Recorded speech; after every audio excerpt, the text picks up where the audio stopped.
It's 6 o'clock, and I'd like to call this meeting, the Lancaster County Council, to order. It's actually great to see everyone here tonight as you're participating in our local government. You know, we are government by the people. And with that, we will start with our Pledge of Allegiance, and then we'll have an invocation. Our Pledge of Allegiance will be led tonight by Ms. Emma Couch. She's a first grader at McDonald Green Elementary School, and she's also my wife's great niece. So a little shameless plug there for Emma, but would y'all please rise and join her as she leads us in the pledge. I pledge allegiance to the flag of the United States of America, to the republic for which it stands, one nation, under God, indivisible, with liberty and justice for all. Let us pray. Our gracious God, we thank you for this day that you have given us. Lord, we thank you for all of our citizens that are in attendance tonight. Pray that you would give us wisdom and guidance as we go through this meeting to help us make the right choices. Watch over and protect us as we go home and as we go through the rest of this week. For it's in your name we pray. Amen. Amen. Thank you, Ms. Couch.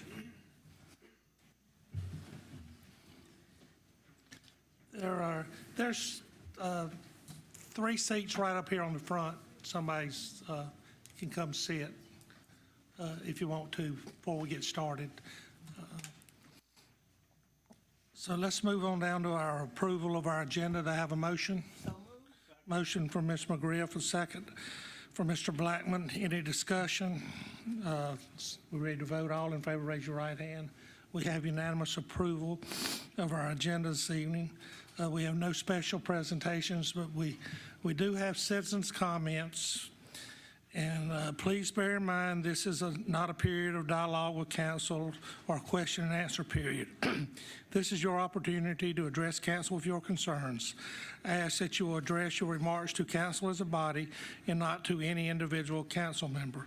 Please speak into the microphones, state your name and address for the record, and you will have up to 3 minutes to address council.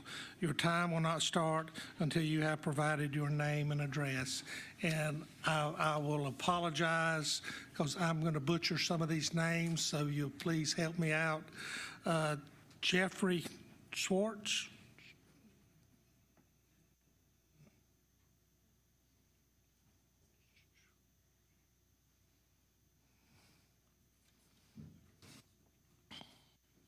Jeffrey Schwartz, 6024 Kings Canyon Way, Lancaster. I'm speaking tonight to the proposed Nebbits development. I had written to you all the following note. As a retired fire safety director and a current volunteer first responder, I'm concerned that this development will impact the ability of Lancaster's first responders to quickly respond to any emergency without a widening of Van Wyck Road and additional resources and personnel equipment for EMS, fire, and sheriff's departments. While developing land for a growing population is an integral part of our freedom, it is also a responsibility, in my humble opinion, for the developer to help the county build significant infrastructure to ensure the safety of our residents. Therefore, if and when this and all future developments in the county of Lancaster are approved, this requirement to financially assist the county in infrastructure must be an integral part of that filing.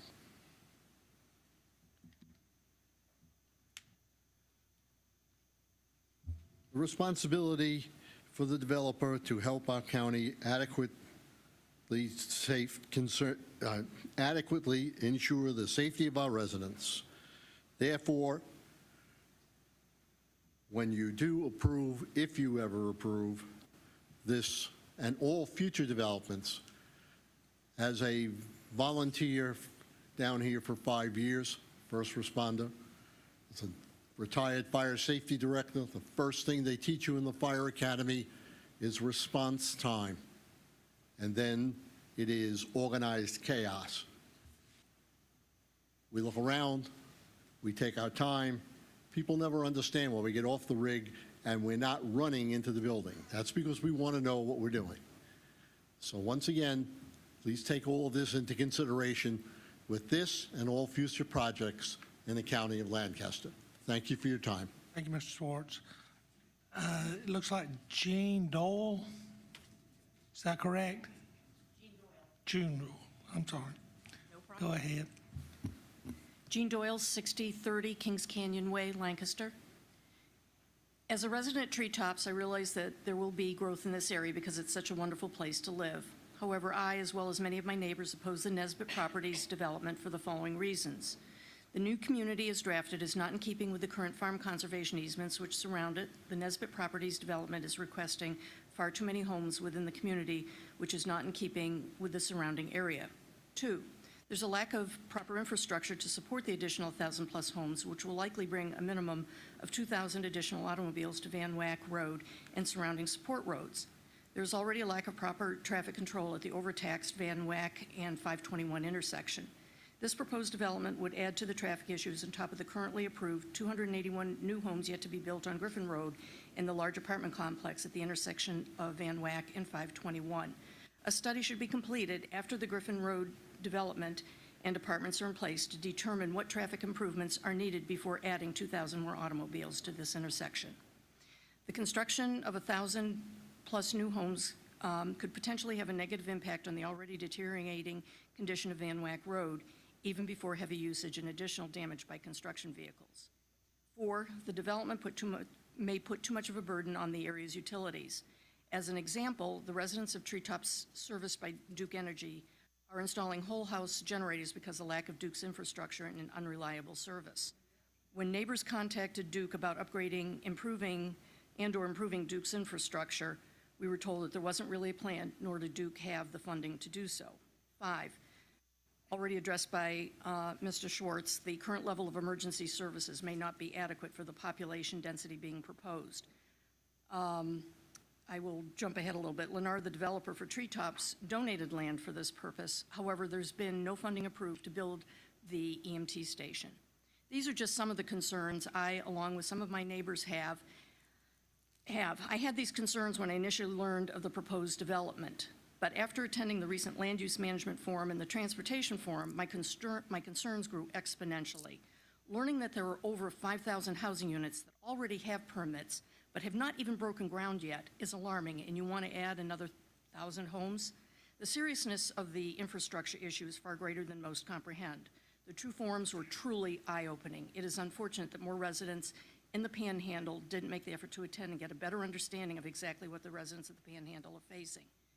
Treetops and concerned residents of our community are asking Lancaster Council to not approve the development. I understand that development is inevitable, but without a comprehensive plan to build infrastructure, it doesn't appear to be wise to approve yet even more homes. Thank you for your time. Thank you. Mike,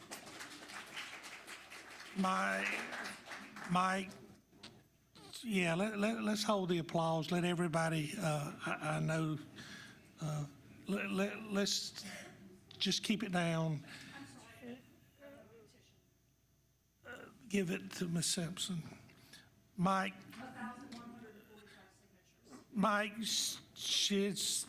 Nania, Mike, I apologize.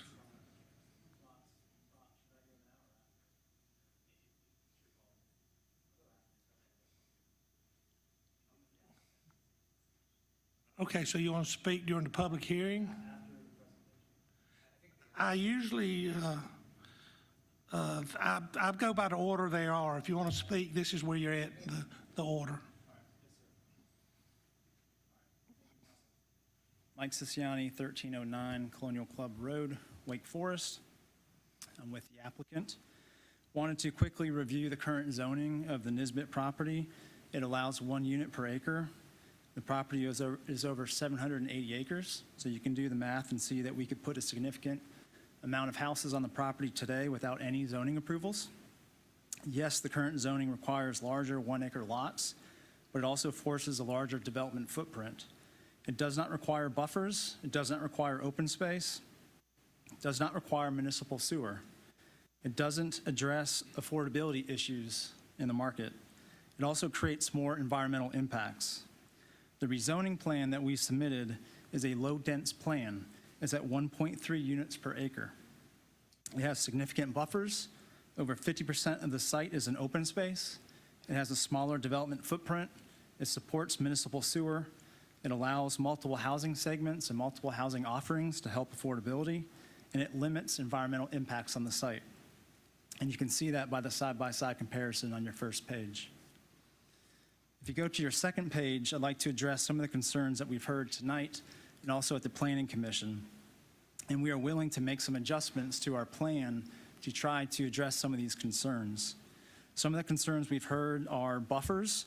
So we've looked at a revised site plan that you'll see on the right side of your page, and we have removed all the lots that are up against Van Wyck Road. We're increasing our buffers anywhere from 200 to 400 feet along the main road, across from and adjacent to the Ivy Place, adjacent to the Yoder parcel, giving these property owners a lot more buffer than they would under the current by right plan. We're also proposing to reduce our lot count by 158 units to get us down to 861 units, which is just 1.1 units per acre. Again, 1.1 units per acre, barely over the current by right zoning. We'll also have over 60% of the site in open space. Traffic and road improvements is a concern, but that's why there's a TIA. And in our TIA, we're forecasted to spend over $5 million in off-site road improvements, fixing some of the issues that have existed before this property. We're also open to age restricting some phases if that helps some of the concerns with traffic.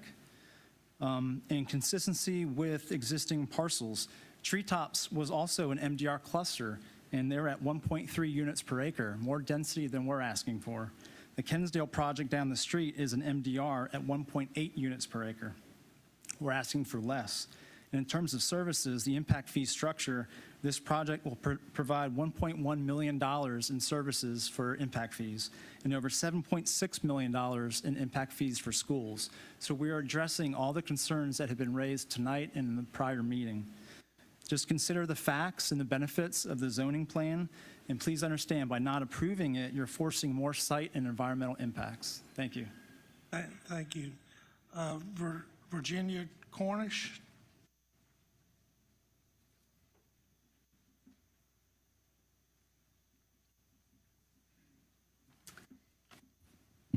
My name is Virginia Cornish, and I reside at 8901 West Meadow Ridge Road, Indian Land. I come here this evening representing several families in the neighborhood next to the proposed development to urge you to deny the rezoning of the 95 acres at the intersection of Old Bales Road and Possum Hollow Road from LDR to MDR. The current LDR zoning is much more appropriate for this land parcel, as it is nestled in between one of the few remaining LDR-zoned neighborhoods and rural areas in Indian Land.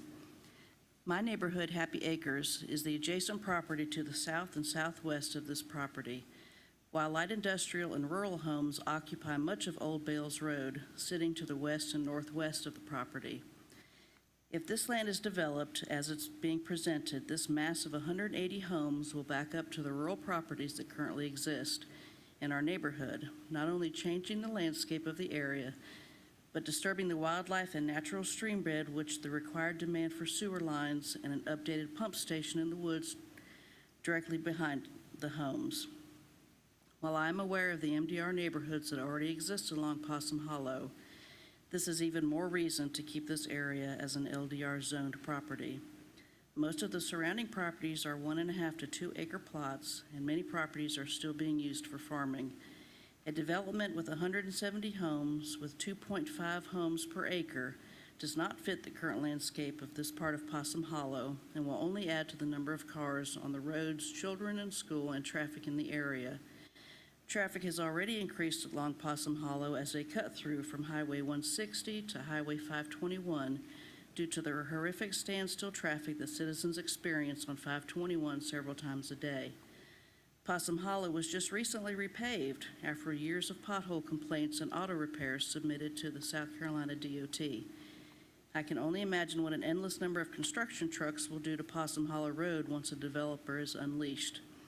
Most importantly, however, I have been to countless meetings over the years where Indian Land citizens have pleaded for the MDR housing developments and apartment complexes to cease being built or to at least slow down due to the strain on our already understaffed emergency services, overcrowded schools, and underdeveloped road infrastructure. The response given from county government has always been that the current developments being built were approved many years ago without regard for their impact on the community and clearly poor planning. While there is nothing that can be done about the 7,000 homes and apartments that are currently being built in Indian Land, you can do something about those developments and apartments being proposed.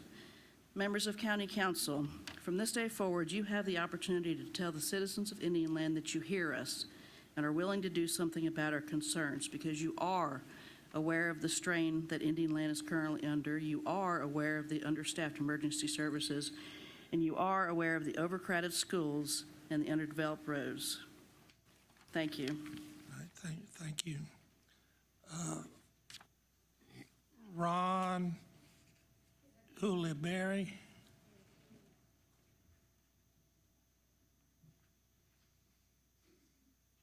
My name is Ron Ulibarri, and I reside at 2972 Arches Bluff Circle, Lancaster. Good evening. I'd like to provide my input with regard to two separate but related issues before the council. First, I specifically request the County Council accept the recommendation made by the Planning Commission to deny the request for rezoning to Planning Department case number RZ 2022-0735, also known as the Nisbet property, for the following reasons. Based on county records, Lancaster County has already approved an additional 5,552 homes and 2,756 apartments for the Panhandle area, all of which are yet to be built.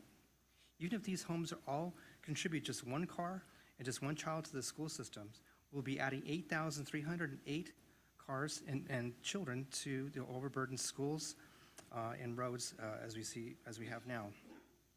Adding the 1,019 homes as proposed by the Nisbet property would increase the number of homes in the area by 12%. At the October 13th, 2022 Land Use and Growth Management Forum for the Lancaster 2040 Comprehensive Plan, Mr. Brian Vaughn, Director of Communications and Safety for Lancaster County School District, plainly stated that the Lancaster school system in the Panhandle cannot keep up with the growth we have now, which does not include the 8,000 children that are yet to come. He further stated that the school system is having a great difficulty finding sufficient large properties to build new schools to house these children. At the October 27, 2022 Traffic Forum for Lancaster 2040 Comprehensive Plan, Ms. Michelle Peterson with the South Carolina Department of Transportation clearly stated that the road improvements are not keeping up with the growth we currently have. Even with the proposed plan to improve State Route 521, the main corridor in the Panhandle, to 6 lanes, it is clear our roadways will continue to struggle with the traffic load well into the future. My second but related comment has to do with the rate of growth in the Lancaster County Panhandle. While watching the County Council meeting from October 12, 2022 on YouTube, I was greatly encouraged by the fact that the council understood the depth and breadth of the growth issues within the Panhandle. As discussed, these issues include far too many housing developments being approved without a plan to address infrastructure, especially as they have to do with traffic, schools, fire, and police. The meeting concluded without a solution, without a resolution, or a plan of any kind to slow the growth. I implore the Lancaster County Council to move quickly and decisively to provide Lancaster Development Services with the tools necessary to slow the growth in the Panhandle.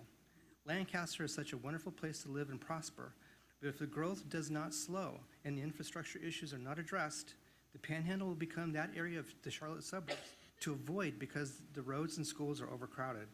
The Panhandle can and should be a showcase location, which reflects the wonderful, prosperous neighborhoods adjacent to us in Ballantyne and Weddington. But overcrowded schools and roadways will taint that image and be the location to avoid unless action is taken right now to address the rapid growth. Thank you very All much. right, thank you. That concludes our citizens' comments this evening. Let's move on down to our consent agenda.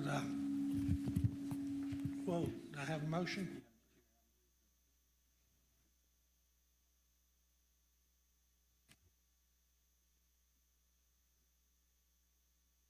All right, I have a second. Second from Mr. Honeycutt. Any discussion? Ready to vote? All in favor, raise your right hand. We have unanimous approval of our consent agenda this evening.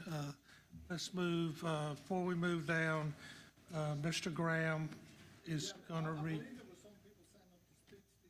If somebody, they get here before 6 o'clock, I'll allow them.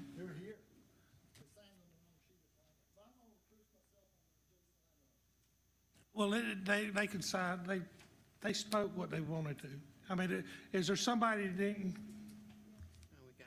Oh, we've got a public hearing, don't we? Public hearing, yeah. Just a question, I want to make sure for full disclosure, Mr. Graham's son and is his wife or other family members are going to speak. That's not, I just want to make sure everything, would you address that and just, because I don't want nobody coming up Yeah. after council members saying that No, I mean, didn't allow, or somebody spoke that shouldn't. no, they're citizens, and if they're here speaking in their capacity as a citizen, that's fine. Okay. In fact, council members can appear at things like planning I just commission wanted to clarify that for. in their individual capacity, like, But did the family members sign up? And Yes. we did not allow them to speak? No, I just wanted to make sure because Terry is recusing himself. I just wanted to make sure that it was fine for them to speak. All right. Okay, so let's move on down to 8A, public hearing and first reading of ordinance 2022-1834 regarding rezoning 5 parcels of property located at and adjacent to 8275 Van Wyck Road from Rural Residential District, RN, to Medium Residential District, MDR. The applicant is CLREF3 Acquisitions LLC, AKA Nisbet Property. Mr. Burhans. Yes, Mr. Chairman, members of council, thank you for having me. Okay, as you've mentioned, we are here to speak about the Nisbet rezoning from rural neighborhood to the medium-density residential district. Before we get into the contents of this item, just as a means of background, the council is being asked to consider 2 items, a rezoning to MDR as well as a development agreement, which are separate items and will require separate motions from the council, but just in the interest of efficiency and completeness, we have combined the presentation for both of those items into this PowerPoint. So I just want to make that clear for you as well as the audience members. The subject property comprises roughly 780 acres of land, totaling 5 parcels. It is located on Van Wyck Road on both the east and west sides, and is generally located at a midpoint between the entrance to Treetops and the former Brickyard site in Van Wyck, just to give you some geographic references. As I mentioned, rural neighborhoods, the existing zoning, and the proposed is medium-density residential, with the underlying intent of this rezoning is to support development of a cluster subdivision. I'm not going to bother to try to pronounce the applicant, the LLC's name, but Lancaster Development is the parent developer for this project. And actually, just to help get you framed, you can see where the subject property is located relative to the Treetops community on Van Wyck Road, as well as further towards 521, the Sun City community, as well as located just north of the town of Van Wyck's corporate limits in red. Okay, just to help you refamiliarize yourself with surrounding zoning, again, subject property is identified in yellow.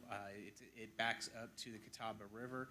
And as you can see, the predominant zoning in the area is rural neighborhood, which is identified in green. You do have the Treetops community, which is zoned medium-density residential. And you also have the town of Van Wyck, which is predominantly zoned rural neighborhood as well. And a photo to your right is just a streetscape shot for you, just to show you some of the character in the area.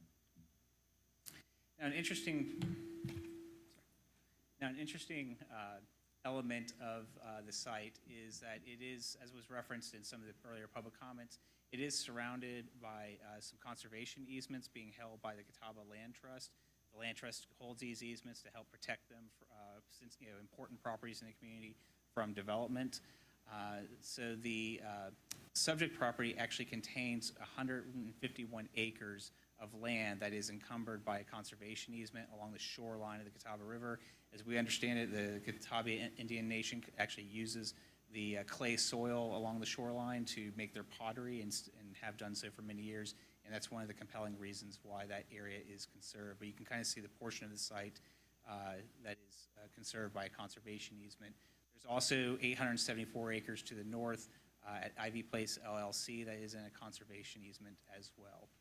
And the town of Van Wyck has recently adopted a comprehensive plan for their community, and its broad goals are to help support retention of the rural character of that area, and they intend to implement that through their zoning system, which is going to generally contemplate 1 dwelling unit per acre zoning for their properties in their community. Okay. So as part of the rezoning to a cluster subdivision, a concept plan is required, and this is the concept plan that's been presented by the developer. Again, 780 acres. The original plan contemplated 1,019 lots, roughly equaling 1.3 dwelling units per acre. As was referenced during public comments, the developer has presented a revised plan that I think you have in paper form at your station that is including 861 lots as well as some other related changes.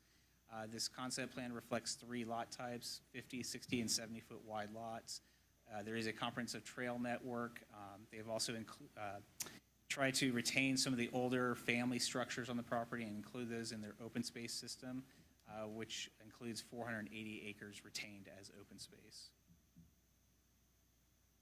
There was a traffic study, which is a required element of the developing a cluster subdivision plan and associated development agreement.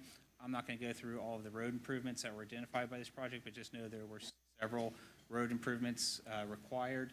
The applicant is still addressing the county's transportation consultant's comments on the TIA, but just know that there is a very comprehensive and robust road improvement plan required as part of this project.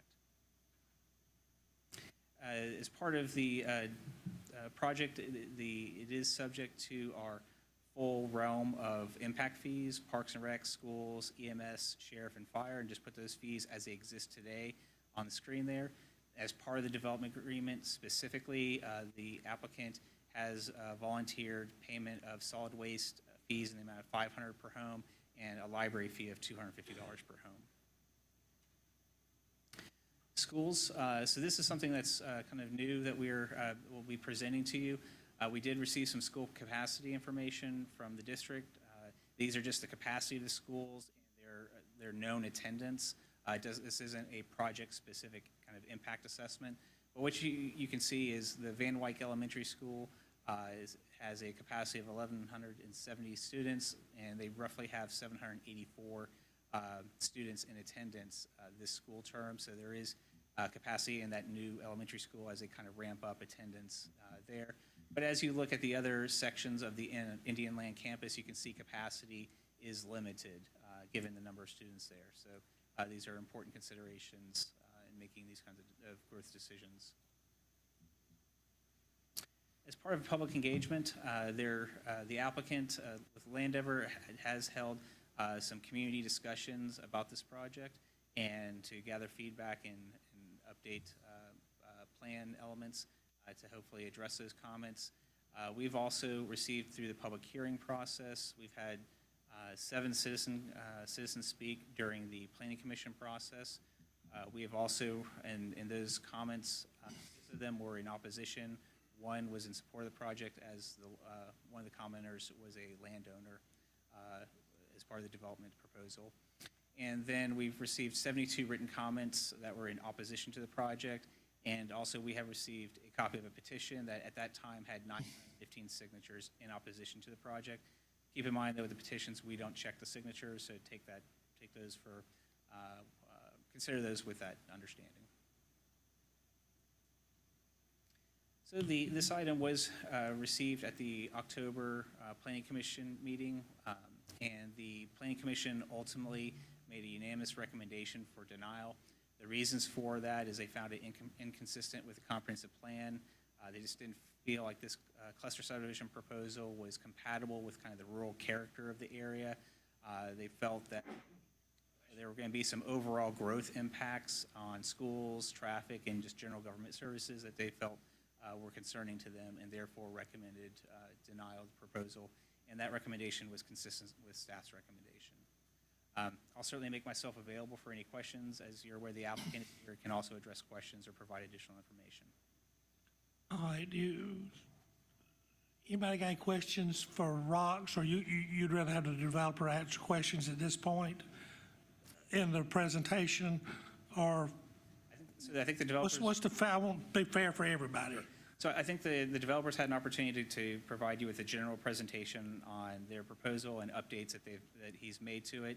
And so if you want to give maybe the developer an opportunity after public hearing to address citizen comments. Well, that's what we usually do. We give them, so, yeah, okay. Any Her questions? hands. Or any questions for Rox? Yes, Her hands. reference in the paperwork here that the developer could do by right 758 homes. Okay. I know a lot of this is in conservation easement. Does that take into account that that property's in conservation easement and they're actually going to do less than one house per, or 1 acre per house? That's correct. So I think there's, so some information was shared that, the site acreage is roughly 780 acres. The existing zoning of rural neighborhood allows you to build 1 house per acre, and that's not just a gross density calculation. That is, every lot needs to have 1 acre of land. And so because of that, the land in the conservation easement, which is, I believe, 150 plus acres, is not permitted to have homes constructed within it. So that would be 150 acres you would have to take off the table. And then, giving it further consideration, the site is, it does have environmental challenges. So not every acre outside of the conservation easement is generally going to be, could be developed in conformance with environmental regulations, or just generally profitably developed. And so, no, I don't think that equation of one house per acre on the whole 750 acres is an accurate assessment of what existing zoning could yield on that site. All right, thank you. You're welcome. All right, well, we ready for, we have a public hearing on this, and we have, I think, 8 people signed up. I don't wish to limit anybody's time. I mean, we'll get 3 minutes, but if several people have made the same point, if you could just skip that one and go to a new one, we'll speed this up. Richard Vaughn?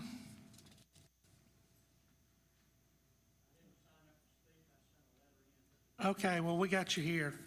Okay, all right, thank you, Mr. Vaughn. Rosa Sansbury.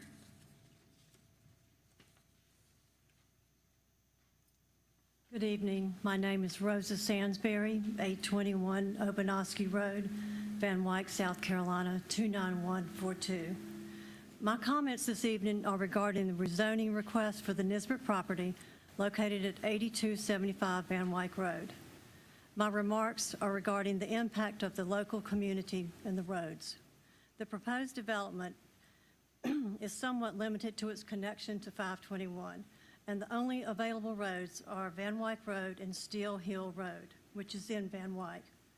Due to the enormous amount of traffic this development will create, the developer needs Steel Hill's connectivity to Highway 521 in addition to its connectivity to Highway 5.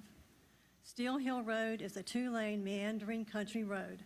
The section where Steel Hill connects to Highway 5 is currently in horrendous shape, with multiple cavernous potholes, no shoulders, numerous ruts, and eroding asphalt. Hopefully, South Carolina DOT will resurface this pitiful road. There is a community along this road, stretch of Steel Hill, and what a terrifying drive it will be for the Indian Land High School students and teachers commuting to the school if this road is continued to be used. The remainder of Steel Hill is in fair shape, although currently the increase in traffic has made local residents struggle to turn out onto Steel Hill easily. Steel Hill is posted at both intersections, Highway 521 and Highway 5, with a state regulatory sign stating no throughway traffic for trucks. Although the signs are positioned on Steel Hill at 521 and 5, 18-wheelers have made their turn and unable to reverse and leave. Therefore, 18-wheelers use this road consistently every day.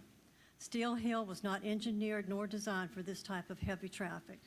Regarding trucks, there is an I-2 heavy industrial plant on Steel Hill Road that transports hazardous material by 18-wheelers with double trailer loads.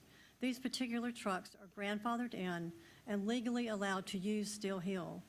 Therefore, the consistent heavy loads are damaging to the existing road structure. Steel Hill was resurfaced about 7 years ago as it was the third worst road in Lancaster County. The state and the county provided our community with a tarmac road, which consists of crushed rock and tar, and is not near as substantial and enduring as an asphalt road.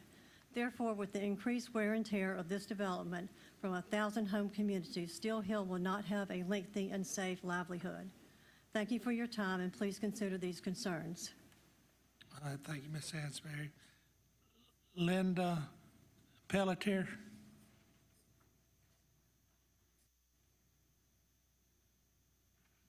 Hi, my name is Linda Peltier. I've lived for 20 years in Van Wyck at 5085 Old Hickory Road. I am here tonight representing the citizens and government of the town of Van Wyck in opposition to the proposed development on the former Nisbet property. The letter from the town of Van Wyck officials, together with what you have heard and will hear tonight, share valid reasons not to approve this development plan. Not one aspect of the existing infrastructure can support this massive influx of people and cars. Our already overloaded roads, schools, and volunteer fire department are already handling far more than they were designed for. The plan is not compatible with the rural living concept as typified by Van Wyck or outlined in the Southern Panhandle Small Area Plan. The planned housing density far exceeds that of the town of Van Wyck, which the property abuts. The development encroaches on valuable historical agricultural properties and a cherished community landmark, the Ivy Place, and could eventually hinder the ability of those property owners to earn a living, creating a source of conflict which could prove a disaster for both. Now, for just a moment, imagine with me that the bottom line for this issue is not based on tax dollars, economic development profits, and greed, but about preserving values, quality of life, and rapidly disappearing green space. It's a hard ask, but please try. Green space is what draws people to the area, not traffic congestion and clustered developments. Lose these areas, and you've lost the attraction. Again, I refer you to your own documents and promises. Van Wyck simply cannot absorb these people and cars without losing its identity, an enviable identity and lifestyle that we all work hard to preserve. People of all ages come to Van Wyck for the same reason: the rural living, the space to breathe, the ability to enjoy nature. Residents stroll the streets of Van Wyck. Children play and sometimes chase balls and ride bikes on those same streets. Over 2,000 more cars each day hurling down these two-lane roads with drivers talking on phones and or texting will create an untenable situation. The Panhandle and the 521 corridor have already been overdeveloped as a source of revenue for the rest of the county, to the point that they are unrecognizable and at times unnavigable, and over 5,000 more new homes are on the way. The growth that has been allowed in this area is incompatible with any serious efforts to maintain green space or rural living.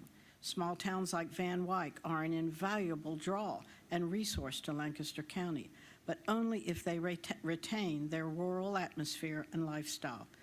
Do the right thing for Van Wyck and our county and do not approve this development in any way, shape, or form. Thank you for your time.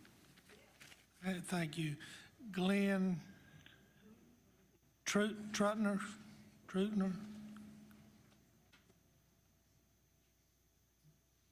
I apologize. I grew up with a bunch of Smiths and Baileys and Marshalls and Harpers.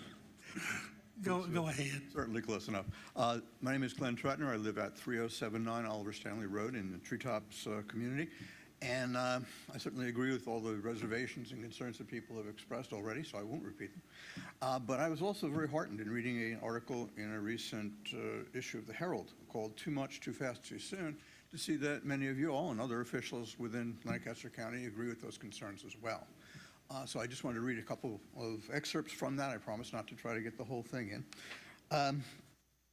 But as Ross Burns mentioned earlier, we currently have approval for over 5,500 homes and townhomes and more than 2,700 apartment units, which means there are 8,000 new homes already approved and in the pipeline in Lancaster, and about 500 to 600 are on Van Wyck Road already. The concern that we won't have enough housing in Lancaster to meet the needs, I think is not founded based on that capacity that's coming in. A couple of quotes from that article, and I won't read who said them, but I will read a couple of them. 10 years ago, 12 years ago, we made a terrible mistake. At this point, how can we stop the growth? Moratorium is a dirty word. We know that. You see it, you read it in the paper, you hear it. But something has to happen. We're in a position now that if we don't do something, we're going to create a complete monster north of Highway 5. We're already heading toward that right now, but if we continue to approve all these different developments, it's going to be a madhouse. Cluster subdivisions, they're not supposed to be a big blob of houses.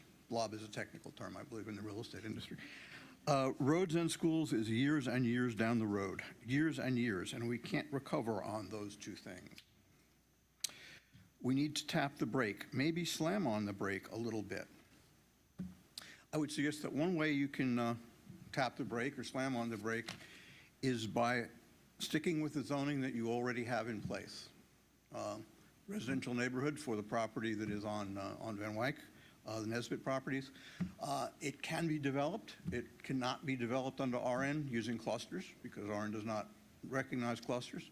So I used to be good at doing math off the top of my head, but I'm not anymore. So I'm saying somewhere south of 500 homes, 500 lots will fit on that area once you take off the conserved area, plus the amount of space that they will need for roadways and for community areas, et cetera, in that. I would hope that one of the alternative uses for that land, including leaving it as is, will be considered by the seller and by the developer. Thank you very much. Thank you. Mr. Bob Yoder.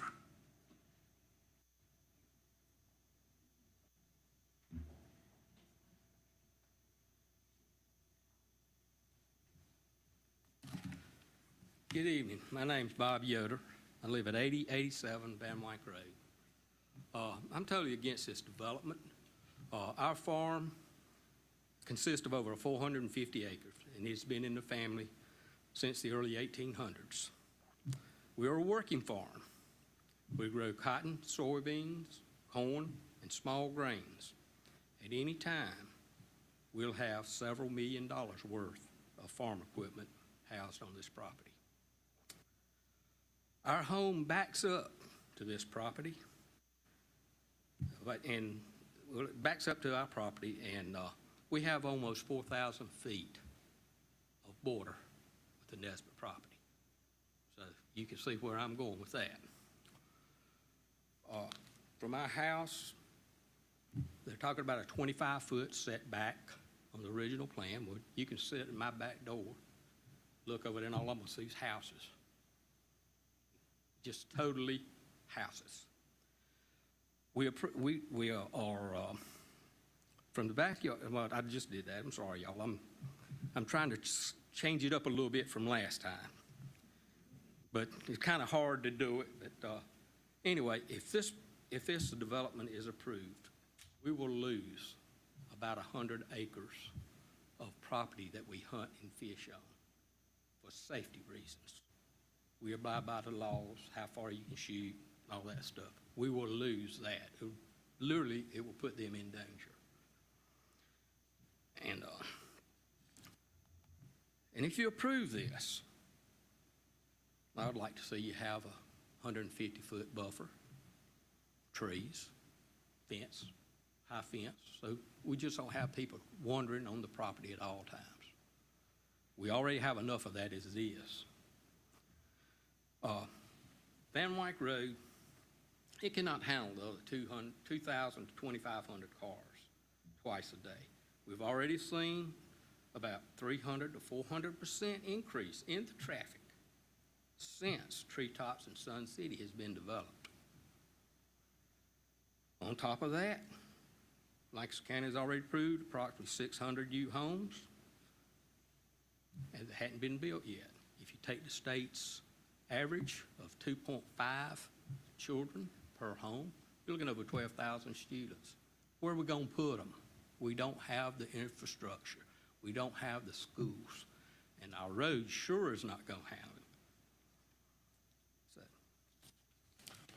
it. So, but there again, and this open space that's on the development, the 150 acres conservation easement, it should not be used in any form for set aside. Require set aside for this property. Also, Grace, can I have one more minute? 1 second. I want to be fair to everybody. All right, I'll just skip over that. Lastly, if you approve this, you're looking at over 600 acres of forest destroyed with 100-year-old oaks and walnut trees and smaller established forests. Think about it 1 minute. If you were sitting in my situation and this was in your backyard, how would you feel? You lost everything that we worked for and enjoyed for over 200 years. All right.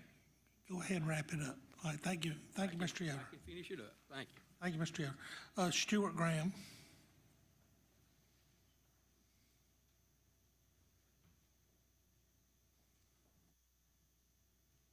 Good evening. Stuart Graham, 5154 Old Hickory Road, and I'm representing the Ivy Place and speaking in opposition of the proposed subdivision on Van Wyck Road. My parents started the Ivy Place in 2012. It is an outdoor event venue and a U-pick farm for strawberries, blueberries, blackberries, tomatoes, and cut flowers. We serve thousands of people a year who come out to us for the experience and the beautiful setting that we have worked so hard to create. I'll be brief. In short, we're extremely concerned about higher density development that would surround our property on two sides. It would destroy the setting of a farm surrounded by houses. It does not seem to be good planning to put a high density subdivision next to a working rural farm, nor does it seem to make sense to put a high density development next to an outdoor event venue. This is not the right location for a subdivision of this type. Please vote against this proposal. Thank you. Thank you, Mr. Graham. Nancy Graham.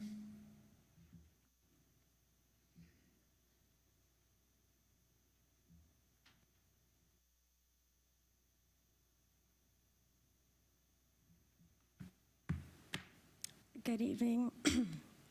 My name is Nancy Graham. I live at 4923 Currituck Drive in Charlotte, North Carolina. While I am a resident of Charlotte, I am a business owner of the Ivy Place and grew up there, which is the adjacent property. Tonight I will be speaking against the rezoning of the 8275 Van Wyck Road from RN to MDR. I am also a landscape architect. I understand the complexity and challenges growing communities face. With our established wedding venue and active farm adjacent, the potential for conflict of uses is high, as my brother had mentioned. Furthermore, the MDR zoning class is not appropriate for this section of Van Wyck Road. By the Lancaster County zoning definition, MDR is to be located in a transition area between urban and rural areas. This stretch of Van Wyck Road is very much rural and agrarian. MDR zoning classification would be more appropriate near certain nodes of 521 closer to the city of Lancaster, closer to urban areas, as it is written, where there is potential infrastructure to support it. Because of this inappropriate density, the landscape will be drastically altered to construct this number of houses. A lot of them are probably slab on grade. You have to flatten it out, and it's really destructive to the environment. So along with that, the rural character of Van Wyck Road will be lost. We ask you tonight to not approve this rezoning. Thank you. Thank you, Ms. Graham. Ms. Jeannie Graham?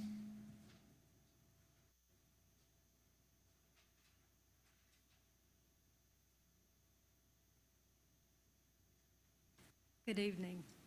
My name is Jeannie Graham. My address is 8603 Van Wyck Road. I am an adjacent landowner to the Nisbet property and very much opposed to the rezoning that allows a higher density developer. 44 years ago, in 1978, my husband Terry Graham and I moved into the historic Ivy Place home on Van Wyck Road. This house and property has been in my family since 1888.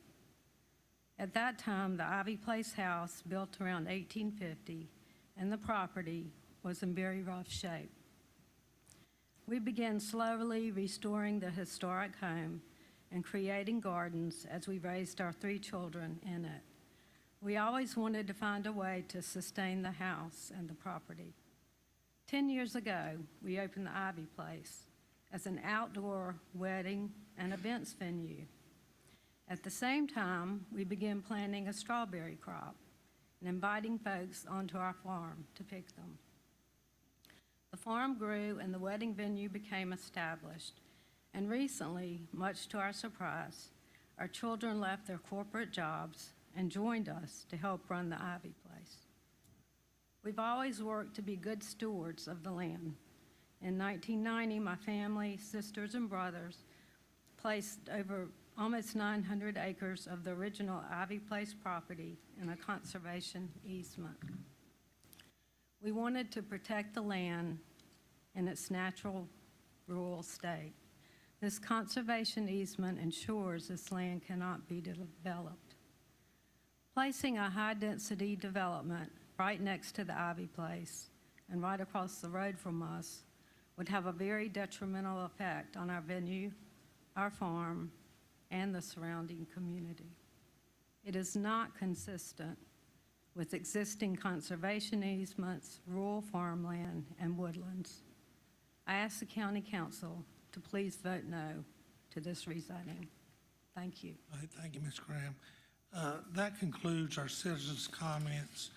And Mr. Chairman, before you close that out, I did want to highlight that we do have several people who email us and email council. So we want to acknowledge folks who wanted to submit comments for the record. We had 33 emails and comments related to agenda item 8A and 8B.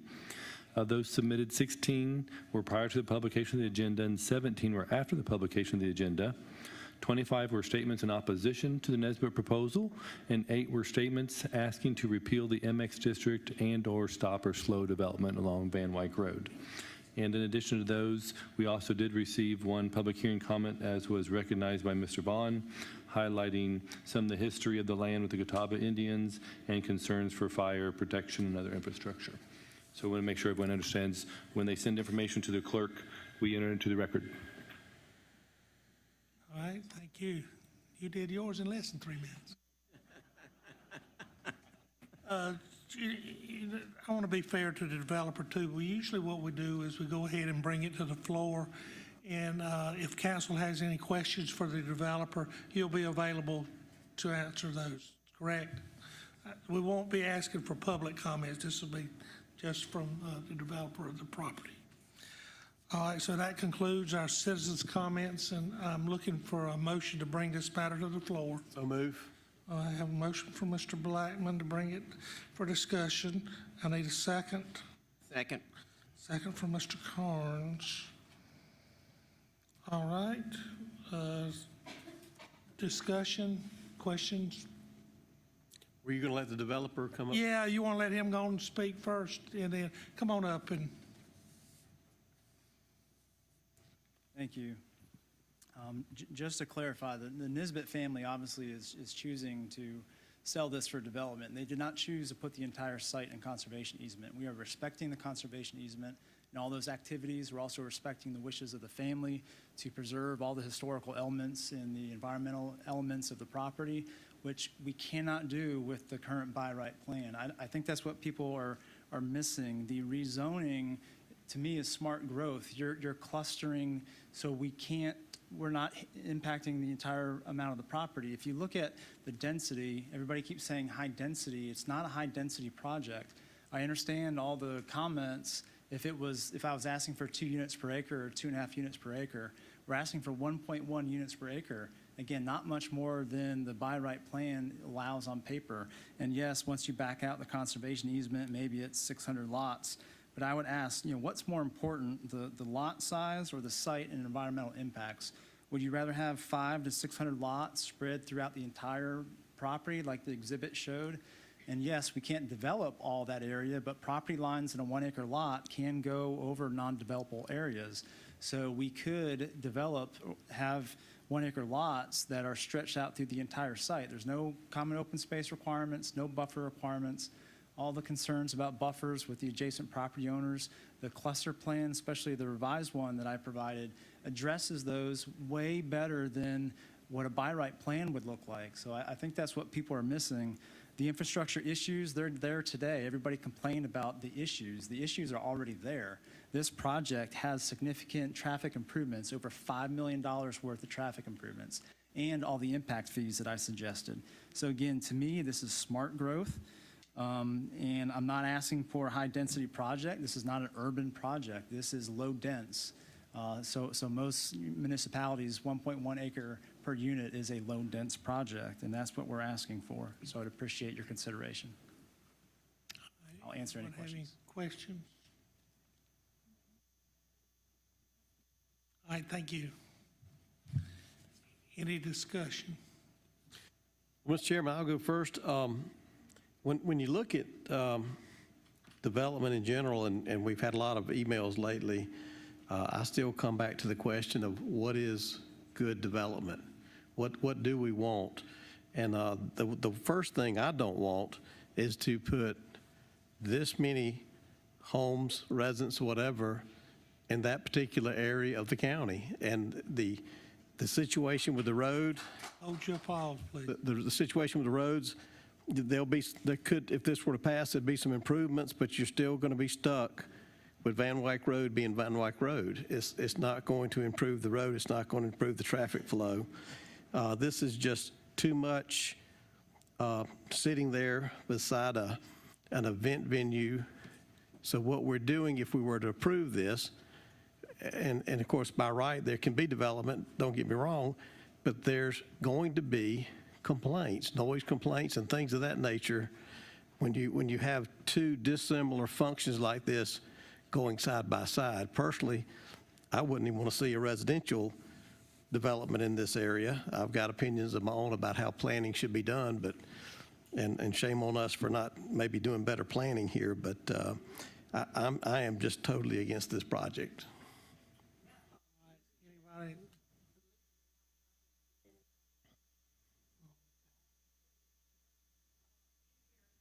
Well, the discussion's up here. Can you hear me now? Okay. Yeah, all right. Anyone that speaks up, I'm going to ask you to leave. Yeah. We'll handle our discussion. Yeah. I was saying, believe it or not, I do agree with Alan, is that please understand we do hear you and we do understand your challenge. So I'm with Alan. Any more discussion? You do have to understand that by right, they can do this development.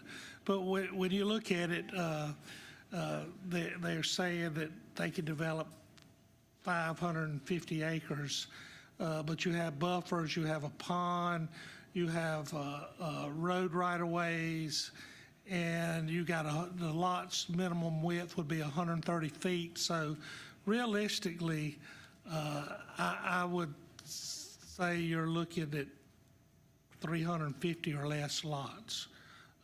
I don't know, I feel sure they have got these drawings here, that there's somewhere where they got these drawings, they got the lots already drawn in. But with that, I don't think I can support it as is. Mr. Chair, I've got a comment. Council, I totally agree with the Planning Commission with this growth impacts. Our schools, our roads, especially Van Wyck Road, concerns me. I've been up the road many a time. It's really a crowded road, especially trying to get, when you get up to the stoplight, trying to get back on 521, it's just impossible to get out there. I can only imagine a couple thousand more cars on there. It's just going to be a nightmare. And it's going to put so much more strain on our public services through there. Is one of the gentlemen's talking about fire trucks and EMS trying to get in there with traffic and stuff. I mean, that is a big responsibility that's to my heart is public safety, is our protecting our citizens. And but I can't support this. Let's try to cut.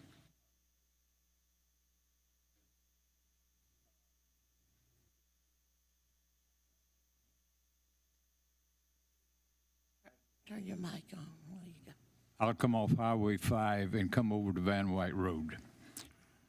Van Wyck Road, right now, you've got Treetops, which is a great community. You have the southern part of Sun City that comes out, traffic comes out on Van Wyck Road. You've got apartment buildings going up there that's going to bring massive traffic. And now, if we put another 1,000 or 2,000 cars on there, it's hard enough for me to get out on 521 to head north, but if we have this happen, I don't know how you get out of there. It's going to be a nightmare. I can't support anything like this that's going to cause this kind of problem with our infrastructure. Infrastructure is not perfect, that's for sure, in that area, but Van Wyck Road is certainly not perfect, but it is a good road. It just won't handle another 1,000 cars. All right, any more discussion? Not to beat a dead horse, but I support what everybody else said. I don't think there's very many comments left. All right, so no more questions, no more discussion. I think we're ready to vote on first reading of ordinance 2022-1834. Motion to deny, Mr. Chairman. We've got a motion on the floor. Point of order, the motion is to approve, so let's be careful how we vote. The motion is to approve. So the motion on the floor is to approve. All in favor of approving, raise your right hand. Opposed likewise.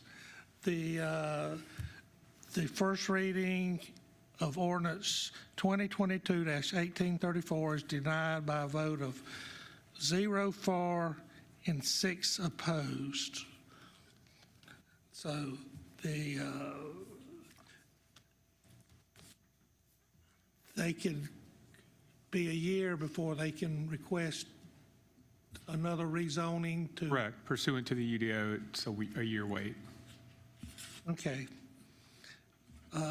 We do have a development agreement that is tied to that we need to take care of. Correct. Rox went over everything. So, Mr. Chairman, I'll make a motion to approve the development agreement. So let's remember that as we vote. Oh, okay. Mr. Burhans, you didn't have anything else on this. We do have a public hearing. Just have to open it up. Okay, this is public hearing and first reading of ordinance 2022-1835 regarding approval of a development agreement with CLREF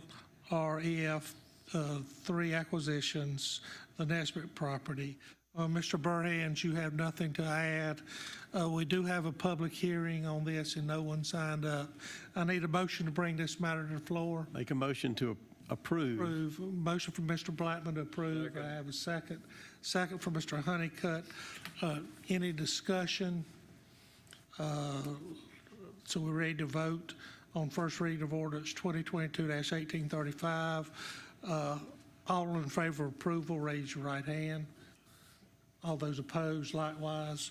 So the development, we have unanimous vote of 0 for and 6 opposed. So I know there's a lot of people here that's what they come for. If you would like to leave, I'll give you a few minutes before we move on. That's the room.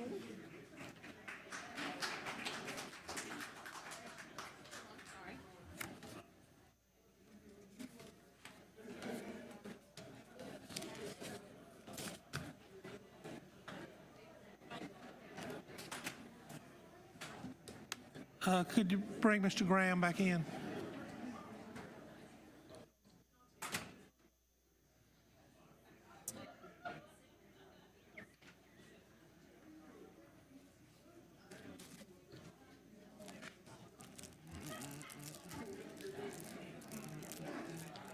I just wanted to make sure when the family spoke that nothing could come back on Right. council or anybody could bring something back up. Y'all are welcome to stay now. I don't think so, Steve.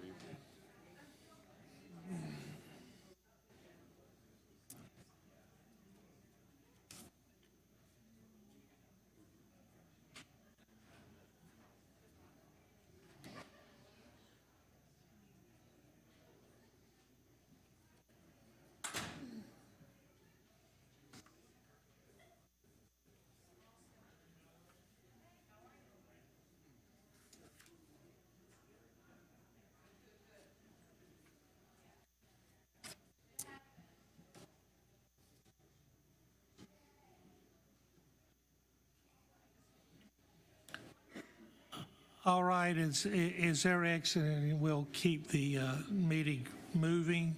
Mr. Burhands, we have public hearing and first reading of ordinance 2022-1833 regarding rezoning 7 parcels of property from low-density residential district, LDR, to medium-density residential district, MDR. Applicant is D.R. Horton. Mr. Burhands? Yes, Mr. Chairman, members of council, thank you.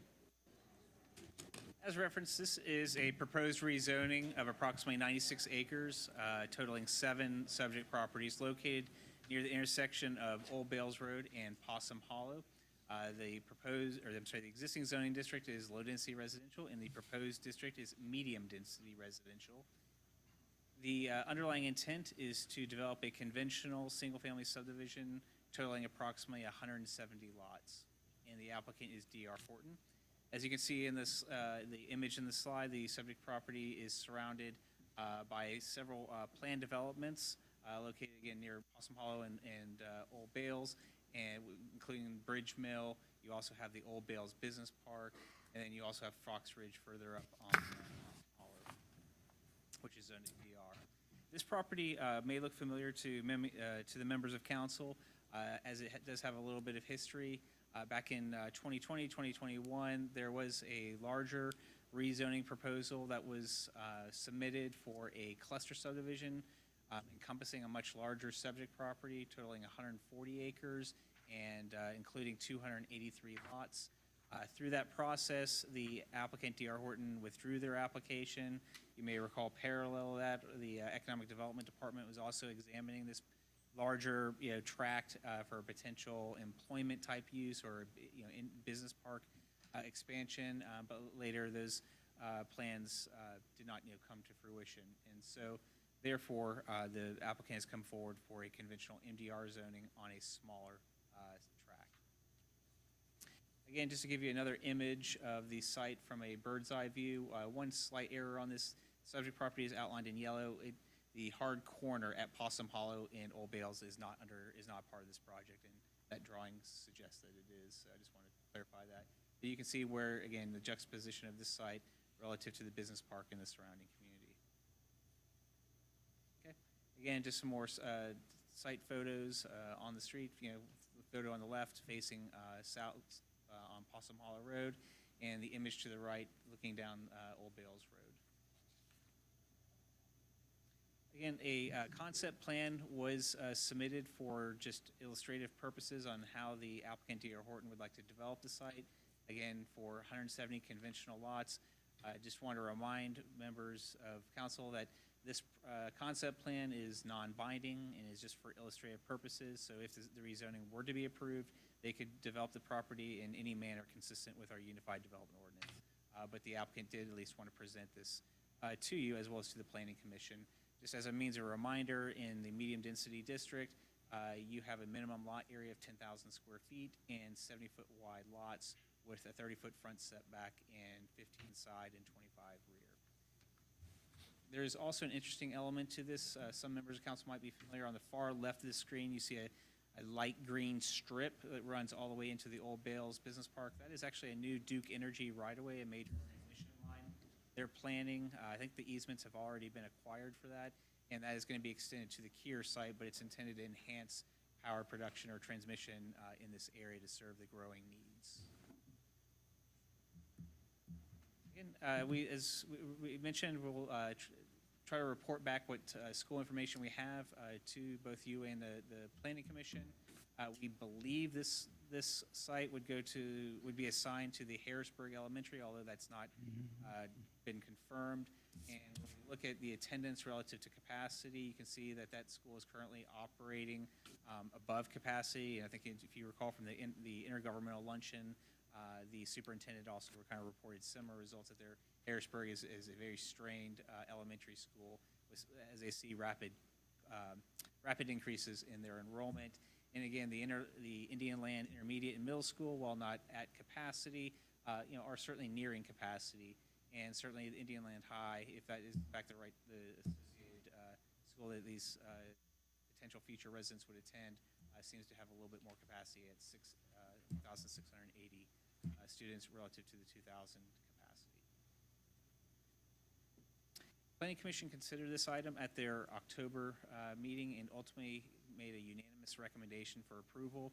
They found it consistent with the comprehensive plan. There were no public comments. The major discussion item with the Planning Commission, or several members of it, were they wished council would discuss requiring a development agreement in association with this rezoning. The main concern with that is that, going back to that concept plan, that it was a non-binding plan. The Planning Commission, while supportive of MDR, was not supportive of MDR with a cluster subdivision maybe coming in the future.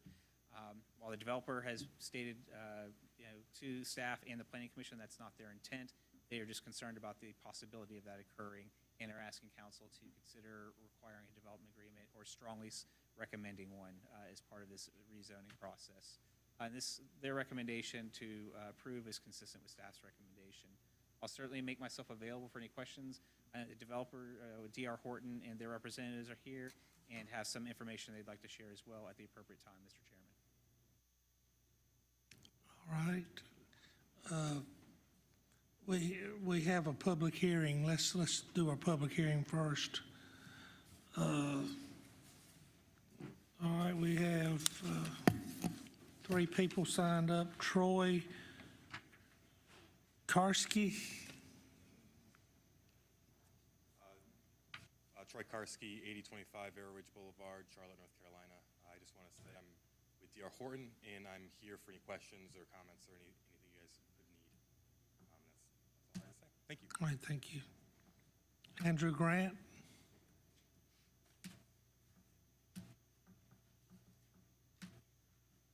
Good evening, members of council. My name's Andrew Grant, and I'm with BGE, 1111 Metropolitan Avenue, Suite 250, Charlotte, North Carolina, 28204. I'm with BGE. We are the land planners and civil engineers for the project, and on behalf of D.R. Horton, just wanted to run through a few points about the project. Staff did a great presentation, so I'll go skip through that. We are consistent with the comprehensive plan for a neighborhood mixed use and walkable community. We're also consistent with the adjacent properties from lot sizes. We have Bridge Mill Phase 4 across the street from us, which is 65-foot lots. We have Fox Ridge up Possum Hollow that has 75-foot lots. Ansley Park is a mix of 60 and 70-foot lots. Springview is a 60-foot lot community, and Reed Point is a 50 to 70-foot lot community. So our MDR proposal of 70-foot lot minimums and 1.76 DUA is consistent with the surrounding development. As you saw from the conceptual plan, we are proposing a walkable community consistent with the comprehensive plan. We have a variety of amenity areas mixed throughout the community. In addition to that, we are preserving the natural area along all the environmental areas, and then also against the properties to the south and to the north as well, and to the west from the industrial. We are proposing walking trails throughout, so there will be active amenities on the trails, and then also an active amenity center with pool and clubhouse that is really able to be installed because of the MDR use on this site. Excuse me, sorry about that. In addition, traffic, we have done a TIA that has been approved by SCDOT. It was approved at the end of October. So improvements, not only the recent improvements to 160 that will help with the traffic from our site, but then we're also committed to installing all the TIA required improvements as well. I believe the land plan that Rox shared has the amenity areas, but we are proposing 6 amenity areas throughout that are gathering spaces, active areas, some secondary amenities as well with some structures. And they are proposing to build the same products as the Avondale community. So a very upscale product, high price point for the single family lots, to give you an idea of the intent and the quality of construction through that. One thing that's come up is the developer agreement. Our attorney has had conversations with the county's attorney on the developer's agreement with the main concern of trying to prevent the cluster overlay. The cluster overlay is not a by right use in the MDR. So if the developer was to come back and pursue a cluster development, they would have to go through the process again with Planning Commission and County Council. So it is not a by right use under this MDR. And therefore, I think that was the recommendation of the attorney is a developer's agreement was not required for this project. Happy to answer any questions, and thank you. Yeah, go ahead. Yeah, I was interested in the walking trails that you're going to have in that development. Who will take care and maintain those walking trails? It has been estimated that in Lancaster County alone, we could have as high as 1,050 miles of walking trails in the next 20 years. I have yet to see who's going to pay for keeping them up. What do you guys plan to do about that? Sure. I'll speak on behalf of the developer. There will be an HOA for this development that will maintain all of the amenities, including the walking trails, the clubhouse, swimming pool. So that will all be part of the HOA maintenance. Very good. Thank you. All right, thank you. Mr. Ben Levine.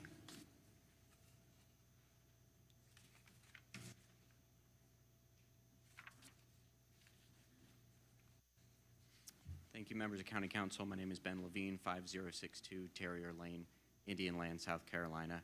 Just up the street from this development, and I'm also a member of the Planning Commission who made the motion to approve and who also made the recommendation that a development agreement follow this property to make sure that cluster subdivision was not in place. Let me just tell you now, I like the plan that they have shown you and that they showed to us. It's medium density residential, traditional, non-cluster. It fits with the area, such as Bridge Mill, Fox Ridge. We have very large lots. I don't know, but Reed Point shouldn't even be in the discussion. That's way too far away to be considered close to this development. But it's very consistent with what they've shown. The only problem is that plan is not binding if we rezone to medium density residential. If you rezone to medium density residential, yes, it's true, by right, that doesn't mean you can do a cluster subdivision, but it means that the only thing they have to do is come back and get a development agreement put in place with a different plan, and any other developer could come and do that. And I would have to imagine we would be pretty challenged that if someone brought a development agreement that was fair compared to, you know, what everybody else is doing in the area, you know, why should you be able to fight that? So I was hoping to come here tonight in support of the plan that they want to do, but because the developer has chosen not to, go after a development agreement that would help us feel safe and know that you're doing what's right for the Possum Hollow area by limiting the growth, by actually keeping it a traditional MDR. So unfortunately, tonight I have to speak against it.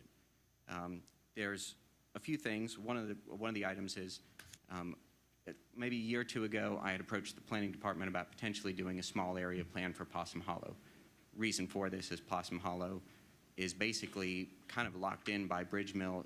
There's maybe one slight area where you'll be able to get one through road to the east from Possum Hollow above Bridge Mill, but below the existing Edgewater Business Park. That means that you'll really only have 3 areas to approach this. Bales Ridge, which we just tore up to replace the stormwater underneath, and it's now been made to the size that it is. We have the repaving that just happened, so we have a north and southern access. But other than that, there's not really a lot of great access to this road, which means we really need to be determining how we're handling the growth on this road and where all these cars are going to go if we have the people come, let alone the schools. So I would please ask you, I'm not even saying that, the developer, that you need to deny this and it needs to be 12 months until they can do this again. I think if we're really interested in doing the right thing, then we determine the right way to either allow the developer to see that it's the right thing to make a development agreement and to keep this as a non-cluster use of MDR, whether that's by allowing them to do that, sending it back to the Planning Commission to get our opinion on if they're definitely not going to do one, what do we think about it, or allowing them to come back after the new year and try this again. Thanks a lot for your time. Thank you, Mr. Chairman. Can I ask a question of Ben?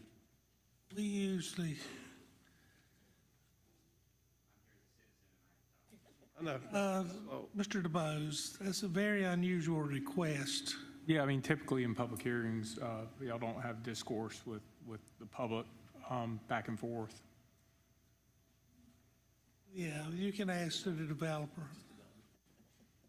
All right, that concludes our citizens' comments, and I'm looking for a motion to bring this matter to the floor. I make a motion that we approve based on the comments from the Planning Commission and also with the approval that we enter into the discussions for a development agreement, again, based on the discussions from the Planning Commission.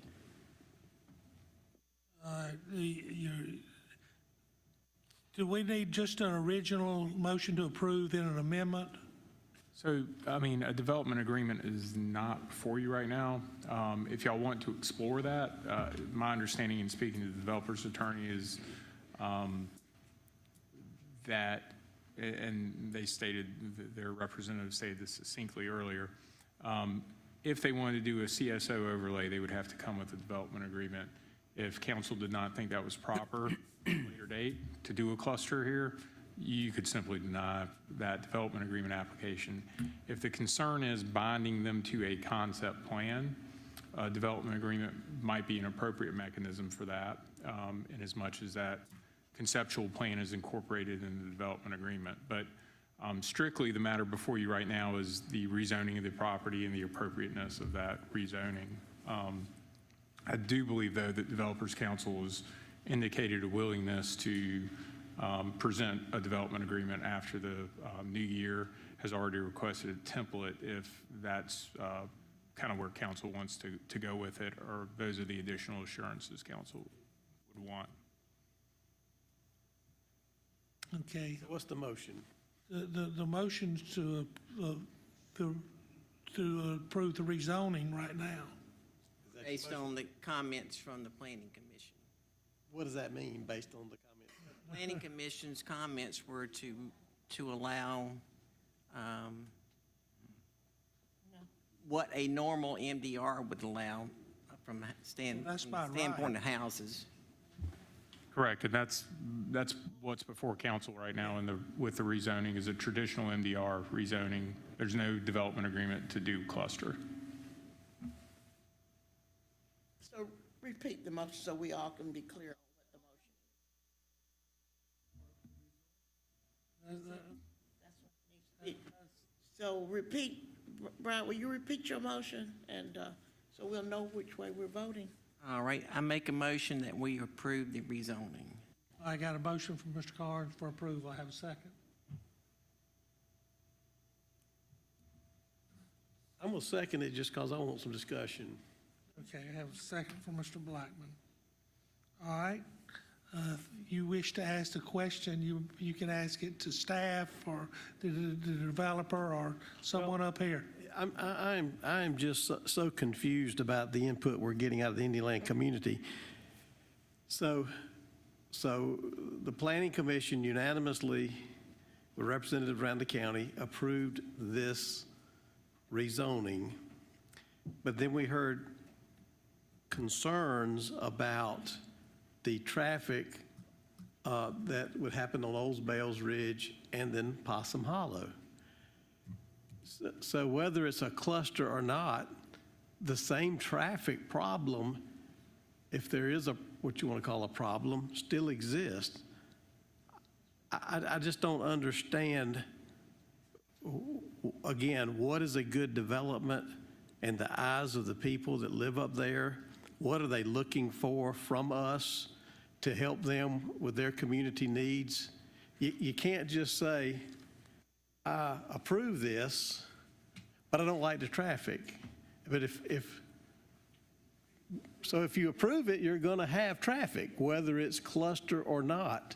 Remember, the recommendations coming from planning and staff, not the people in Indian Land. I'm listening to the people of Indian Land. I'm listening to the Planning Commission. I'm listening to all concerns, and I'm hearing a conflicting discourse about whether this would be an appropriate development or not.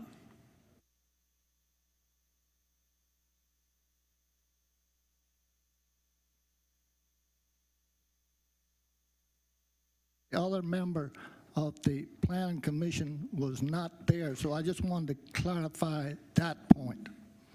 So you didn't think that there was two members of the Planning Commission voted for it. Now, I don't know which way they would have voted. I really don't want to get into I don't really want to get in the weeds, just the overall concept of is this a good development? And when we say development, we're talking about how it's maybe possibly designed, what it's going to do to the infrastructure that everybody has been harping on lately. But we also heard, you saw the school numbers. The school can't handle it. The traffic can't handle it. This council has indicated they wanted to slow growth in the Indian Land, and this is a perfect opportunity to do that. So, Alan, when you Thank you. say people of Indian Land, who are you referring to? The people that have written us emails, I've been getting a lot of emails lately. I don't know about you, but I've gotten a lot. Well, the people are engaged. Oh, and I'm happy for that. I got it against it, but certainly not in favor. Right. With LDR, if you go MDR, you're going to be doubling the amount of houses. You're going to have double traffic. So, me personally, when I seen that Harrisburg Elementary already over capacity, and every one of these kids that would live in this development would go to Harrisburg, that makes me not vote against it right there. I can't. Where are we going to educate these kids? And I don't like concept plans, as you all well know, and I'm glad to see that the planning department has put in there that there are non-binding, because I have voted for developments with concept plans, and I have regretted it. Well, I agree. when you Amen. go, if it's just rezoned to MDR and they don't request cluster, the Planning Commission has the final say on a plat. Yeah. If they want if they want a cluster, it has to come back to county council. Yeah, no, but it's more or less if they check all the boxes, it's pretty much by right. Yeah, they have the. It's by right. I mean, Yeah, by right, yeah. which I think Mr. Burhans can probably comment on that, because I've had this discussion before about MDR and cluster. The applicant was speaking to me. If you could repeat your question to me. The question is, I'm concerned most about the traffic in the schools, but I'm also concerned that we have a concept plan that's MDR, and they can come back and say they want cluster development, and we really can't do much against it if they check all the boxes. Well, no, I mean, the determination about whether a let's see cluster what he says. subdivision is appropriate or not is a land use planning decision, and it's associated with the development agreement. That would I mean, come it's- back before county council. It We'll have ready it does reason. require y'all's discretionary approval. Yeah. I have yet to see one turned down. I will say, this isn't necessarily address your specific question, but the applicant has indicated that they would be open to having the item deferred so that they could submit a developer agreement. So I just want to make you aware of that. Yeah, well, that's a secondary concern of mine. My main concern is the traffic in the schools. If that's the desire, that would be presented as an amendment, as second reading, if it passes first. The development agreement, if one was presented, would have to go through the planning commission process. It has to have a public hearing at planning commission and before council. So since the two are somewhat intertwined, again, it's kind of the developer's call, but if they're requesting a deferral to attach this project to a development agreement, which would be binding on the concept plan, the appropriate course to kind of consider the two in tandem would be a deferral to some date certain in the new year with the new council so that they would track together. If the binding nature of the concept plan is a major concern for council, and that would be alleviated by a DA, that would be one way to approach it. So I have a primary motion to approve, and we have a second. So if there's I'm concerned about the traffic. So it doesn't matter to me whether it's a cluster or whether it's MDR without cluster. So I'm sitting in a position to vote against this right now, just so you know. But if majority council wants to defer it, that's fine with me too, but I'm not so sure it's going to make a whole lot of difference in my mind. Well, I think it's, we have talked in the committee of the whole about slowing growth in the panhandle, and it's time to do something about it. And we have received 1,000 emails from the constituents up there that want to see that. It's not that they want to kill growth. The problem is there's 5,000 houses already approved to be built, not counting those that are allowed by right.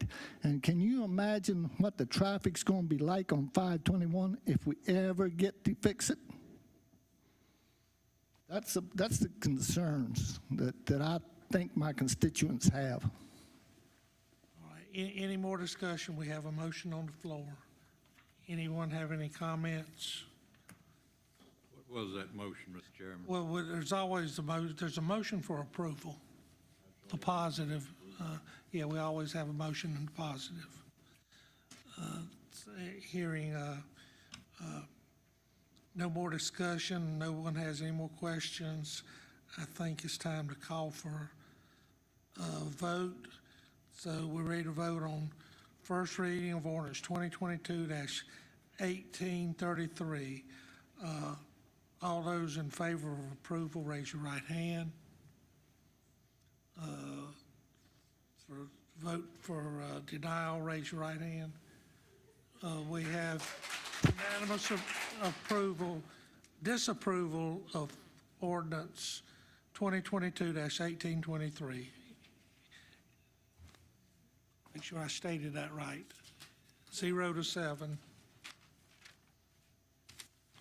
All right, let's move down to public hearing and first reading of ordinance 2022-1831 regarding rezoning property located at 4263 Dobie Bridge Road, Indian Land, from LDR, Low Density Residential District, to Institutional District, INS, to allow development of a daycare facility.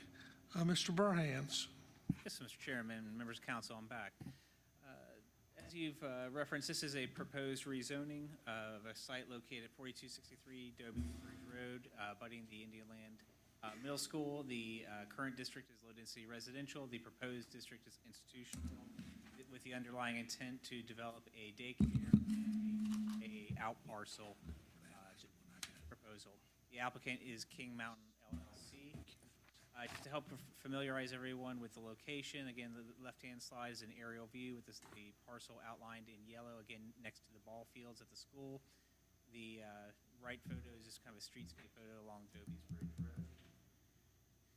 Again, not a binding plan, but just the applicant has prepared a concept plan to show you how they intend to develop the site. The area to the right is where the proposed daycare would be. The area to the left would be a potential future use to be determined in the future, but it would be need to develop consistent with the institutional zoning district. And again, that plan is non-binding. The item was heard, I believe this dates back actually to the September Planning Commission, where they received a unanimous approval for the rezoning. The Planning Commission found it to be consistent with the comprehensive plan. There was some minor discussion about the proposed septic system that would be serving the site. There were no public comments. Staff also recommend approval of this item. I'll certainly make myself available for any questions, and the applicant is in the audience if you have any questions of them. Good. Sewer's not available there. That is correct. The intent was to just do an on-site septic system. What other uses are INS? So institutional is kind of a narrow district that you have. Obviously, schools are allowed, caregiving like daycares. I believe you can have some office located in that district. So it's not like a neighborhood business or a general business.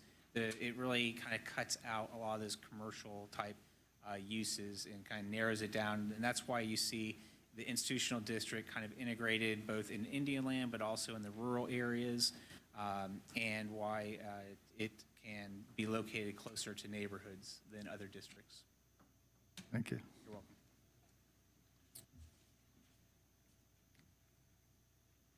All right. Any more questions for Mr. Burhans?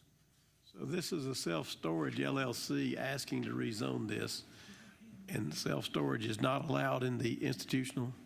Yes, sir, and I'll certainly, we have made it crystal clear that self-storage is not allowed in the institutional district. The applicant is very aware of that, and this is just another business enterprise of theirs.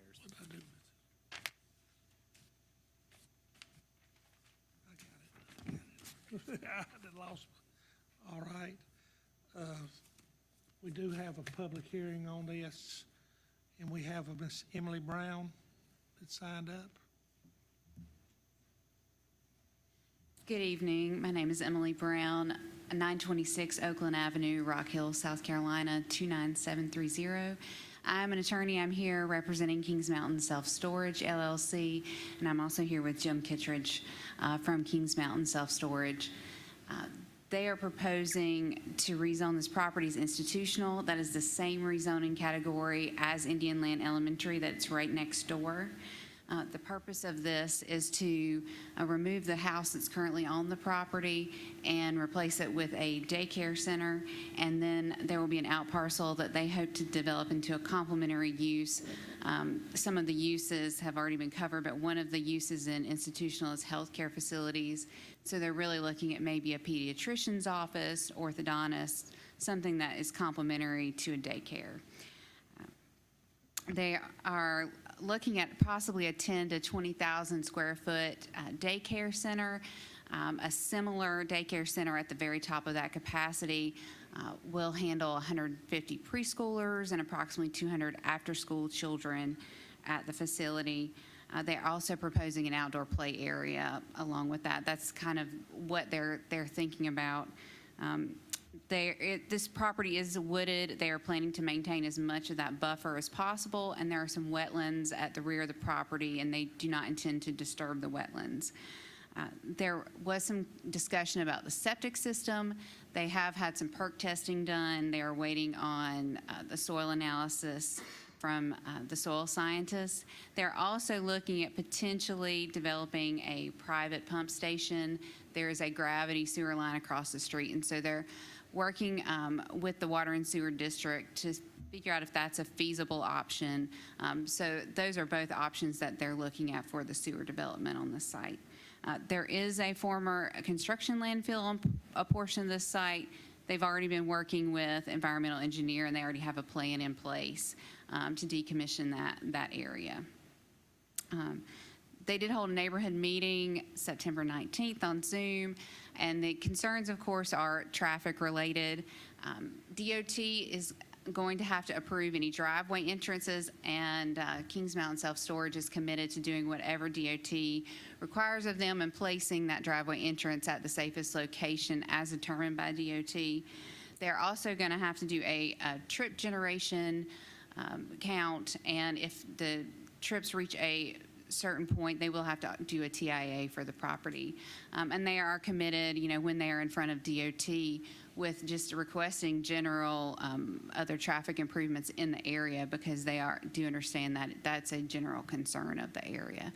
But as far as the facility itself, they do not expect that it's going to have a significant impact on the traffic.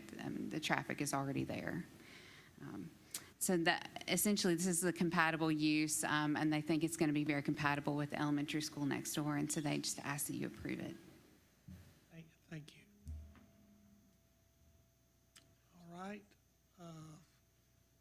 That concludes our citizens' comments. I'm looking for a motion to bring this matter to the floor. So moved. Motion from Ms. McGriff. Do I have a second? I'll second. Second from Mr. Honeycutt. Discussion. Well, I'd like to start this off. All right. Hey, Mr. Graham, would you like to? Well, I think I just heard there's this capacity. Listen, I think the daycare center is a great idea. I think anytime we can provide for parents to be able to work and drop their kids off and things like that, it's a fantastic idea. But if this is for 150 children, and I just don't see how the traffic and this small parking lot of 22 spaces can handle the transfer in the morning of 150 kids being dropped off. Because I know firsthand watching my kids drop their kids off, those parents park the car, get out and walk them to the door and things of that nature. I just don't think there's adequate parking here. I don't think the driveway is long enough. I think you'll see people out on Doby's Bridge Road, possibly the way this thing is designed. I just have big concerns. And also, too, I want to say, by the end of the meeting, I'm going to bring up the fact that this has a 24-foot wide aisleway between these parking spaces. I'm going to recommend that 26-foot be our standard going forward, and proposing that we instruct our attorney to draft an ordinance to that effect, because I know firsthand experience from the pressure I've gotten from my constituents. You had some trauma right there, don't you? I know parking lots now. Go ahead, Mr. Graham. I'm sorry. One of the concerns I have, by the way, this property actually has a history of having been looking a little trashy, so this might clean that piece up. But I'm also concerned about it being on the curve with the amount of traffic that's coming in there, and I don't have a lot of confidence in SCDOT picking the right entrance. Mr. Chair, Go ahead. I went up and looked at this and took a look at and if you looked at that concept plan, you can see that big curve right there. I mean, it's really a big curve right there where this is at. And we've already got all this school traffic in the mornings. And I can imagine, as Alan said, about they can't get into this place, or we're going to back up more traffic out on the road with the school traffic stuff already there. I'm really concerned about this traffic issue. And it being in this curve here, it's going to be a bad place for your ingress and egress. So that's my concerns with it, is the traffic issue. Well, DOT has, they have requirements on site. Yeah, and I saw where they put the one in Sun City, and it was on a curve, and it's been a problem ever since. Imagine pulling out there in a curve. I'm a little curious how self-storage and daycares, and if they have operated daycare centers elsewhere? Can somebody answer that from the self-storage bill? I repeat, the question is, your self-storage, and that seems a long way from daycare, so I'm curious about how you got to the daycare and if you operate all their daycares. So they are not going to operate this daycare. They are actually going to lease the property to a professional daycare company that will be operating the daycare. Okay, well, that explains And it. that's going to be a build-to-suit for that, yes. And you know that the self-storage units are not very popular. Well, they're not proposing any self-storage on this property, and this is just a conceptual plan, and they do understand that they will have to make a lot of revisions to comply with the zoning code. So have you identified somebody yet or not?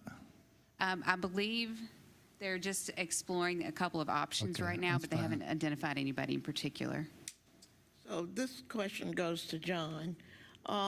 John, with the concerns with the location of the daycare with the curve and the ingress that they're going to put, can we work around that, or should we, delay it until we get some of those answers? Because I know they need a daycare in Indian Land very much, but also we got to look at the safety of that location. So I'll echo what Rox and others have discussed. I mean, SCDOT is responsible for ingress, egress to their roadways and where those encroachments are allowed. I'm no traffic planner, but if y'all are concerned about, and again, this is a conceptual non-binding plan too, they're ultimately going to have to comply with the zoning ordinance and what's recommended by SCDOT. Your question generally about deferral of it, my experience is that a lot of applicants in rezoning matters, until they have their entitlements, are reluctant to expend great sums of money towards some of these very site-specific studies that might be required for the actual ultimate civil plan approvals, et cetera. If y'all saw fit to defer it, it would have to be the new year because 3 readings can't be heard prior to the end of this calendar year if it's not voted on tonight. But maybe Mr. Burhan says some additional context on those matters. This question is for Rox. I know this is just a conceptual plan, but is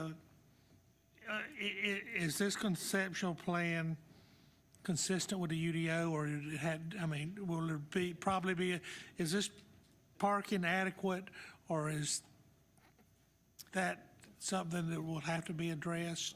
I think two things. I think one, in terms of the site distance discussion, I think that's something that would be specifically looked at by SCDOT, and just building upon the prior comments by Mr. DuBose, I think we could work with the applicant if they wanted to perhaps prepare a site distance exhibit that could be reviewed by SCDOT, and we could report that back at a later meeting.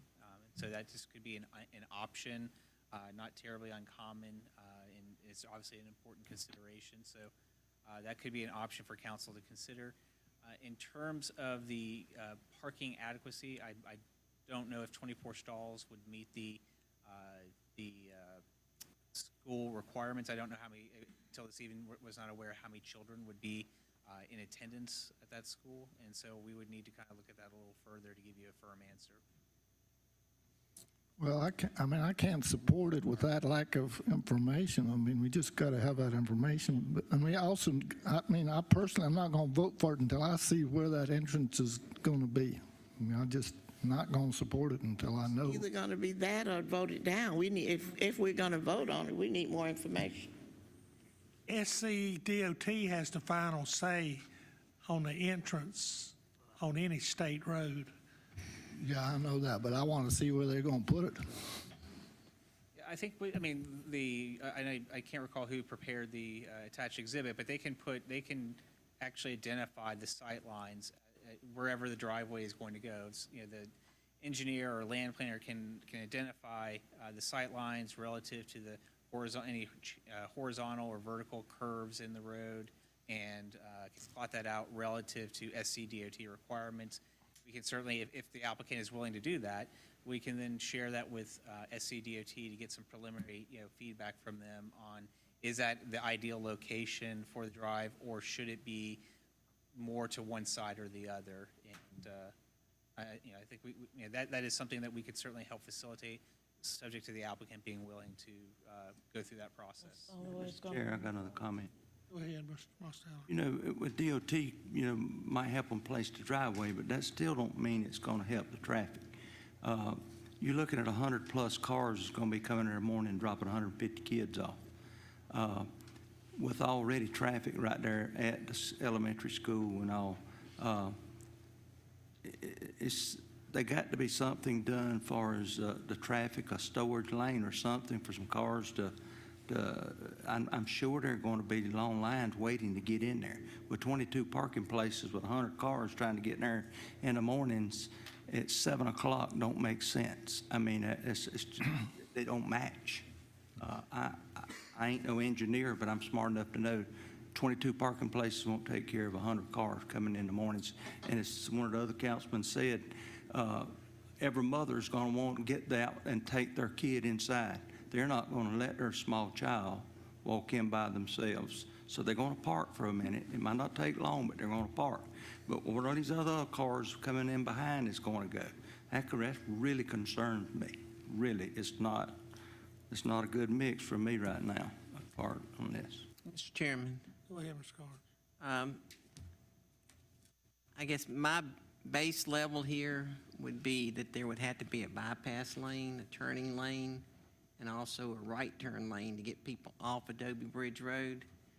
And, I think the best setup would be to have an in and an out.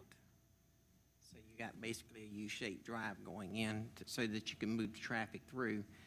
I will say that there are other daycares in the area that have, I don't know if they've got 150 kids, but they probably got 100 kids there, and they service their daycare with about the same amount of parking that this one has. And they're located on 160 there near Possum Hollow Road. Yeah, but with the school right there, it's not unusual that school traffic will back up all the way to that curve to 521. I mean, that doesn't happen all the time, but when school's let night or whatever, and you ought to see the line of cars going in there to pick up people. So I'm concerned about that aspect. I would say the evenings probably would be better for the area because school's going to be out by then, but the mornings will be a concern. Well, to be fair to the applicant, maybe we defer action on this so that we don't kill it for a whole year. And there are things you can look on the internet to look at parking designs and things like that. I don't know if there's daycare or not. And Brian, I liked your idea of one in and one out, but I was thinking, just as some of the schools have done, they've made a serpentine type arrangement to get people off the highways. And because here, you've got about from the road to where you turn to go to the parking space is 200 feet. So that would be possibly 10 cars lining up, maybe 11 if you're lucky. You might have, if everybody took up a parking space, you would have 22, 20 in line, 4 just rounded up to help them out some. You're at 46 spaces for 150 children. And I mean, I don't want to kill this project because I think it's a great idea. And especially with them leasing it to a professional daycare center, that's probably will be a real long-term good investment for everybody. But I don't know if the applicant would be okay with the deferral so we could think about this parking. Right now, I don't want to approve it personally, but. I would just, it's a good discussion. One thing to keep in mind and kind of just building on the prior agenda item about non-binding plans. And so the applicant can put forth, we could go through a little planning exercise and look at reconfiguring their concept plan. And regardless of what comes out of that process, we're doing a by right rezoning. And so you're approving the district that's being requested, subject to compliance with ordinances. I just want to remind everyone that we don't have a project-based rezoning process. This is a by-right rezoning process. You know, it's, the parking doesn't concern me as much as the safety and the location of the ingress and egress. That's what concerns me is, you know, something happening in that curb. The parking, we'll just have to deal with at some point. But The applicant wanted to make. But if there's not enough parking and not enough driveway to hold the cars in queue as they drop their kids off, they're going to back into the highway, and you're going to have a traffic issue, You want to make a comment? danger issue. You know, I think that the applicant is not opposed to a deferral at this point. There are some zoning codes that Lancaster County already has that will deal with this. So the applicant is aware it's going to have to redesign the site plan to provide a drop-off lane for the children on the site. That we did a pre-submittal meeting. That was one of the issues that was raised. So the parking spaces, you know, that's all going to be determined on what the ultimate size of the facility is and how many children that facility is, you know, going to be able to handle. So these are all issues that will be, determined in compliance with the zoning code as it exists, as the project moves forward if you approve the zoning for it. But if, the council would like to see more, the applicant certainly would be willing to talk with staff and figure out, maybe something that would give you a little bit more detail on the project. But you're in favor if we defer it tonight and rather than voting on the rezoning? If the option is to vote it down and have the applicant Yes. wait for a year versus deferring, then yes, the applicant's in favor of deferring. Ms. McGriff, would you like to withdraw your motion to approve? I will. Mr. Honeycutt, you withdraw your second? Yep. Somebody else like to make a motion? Chairman, I make a motion that we defer this to a future date. Second. All right, do we, To be clear, a future date would necessarily not be inclusive of the next two meetings because it can't get its three readings prior to the new council coming on board. I know that later on the agenda, or maybe it's a Cal discussion for Wednesday, is approval of the calendar for the 2023 year. My humble suggestion would be to defer it to a date certain time, I guess the first January meeting where actual business will occur. I know y'all have an organizational somebody, meeting, but you include that in your motion to the first meeting, I Jay? believe that's 1/9/2023 according to clerk to council. All right, do I have a second? Second. Second from Mr. Blackman. Any discussion on that? All in favor, raise your right hand. We have unanimous approval to defer. Let's see, we move down to the next one. I have to recuse myself because I have a vested interest in this property. Mr. Carnes?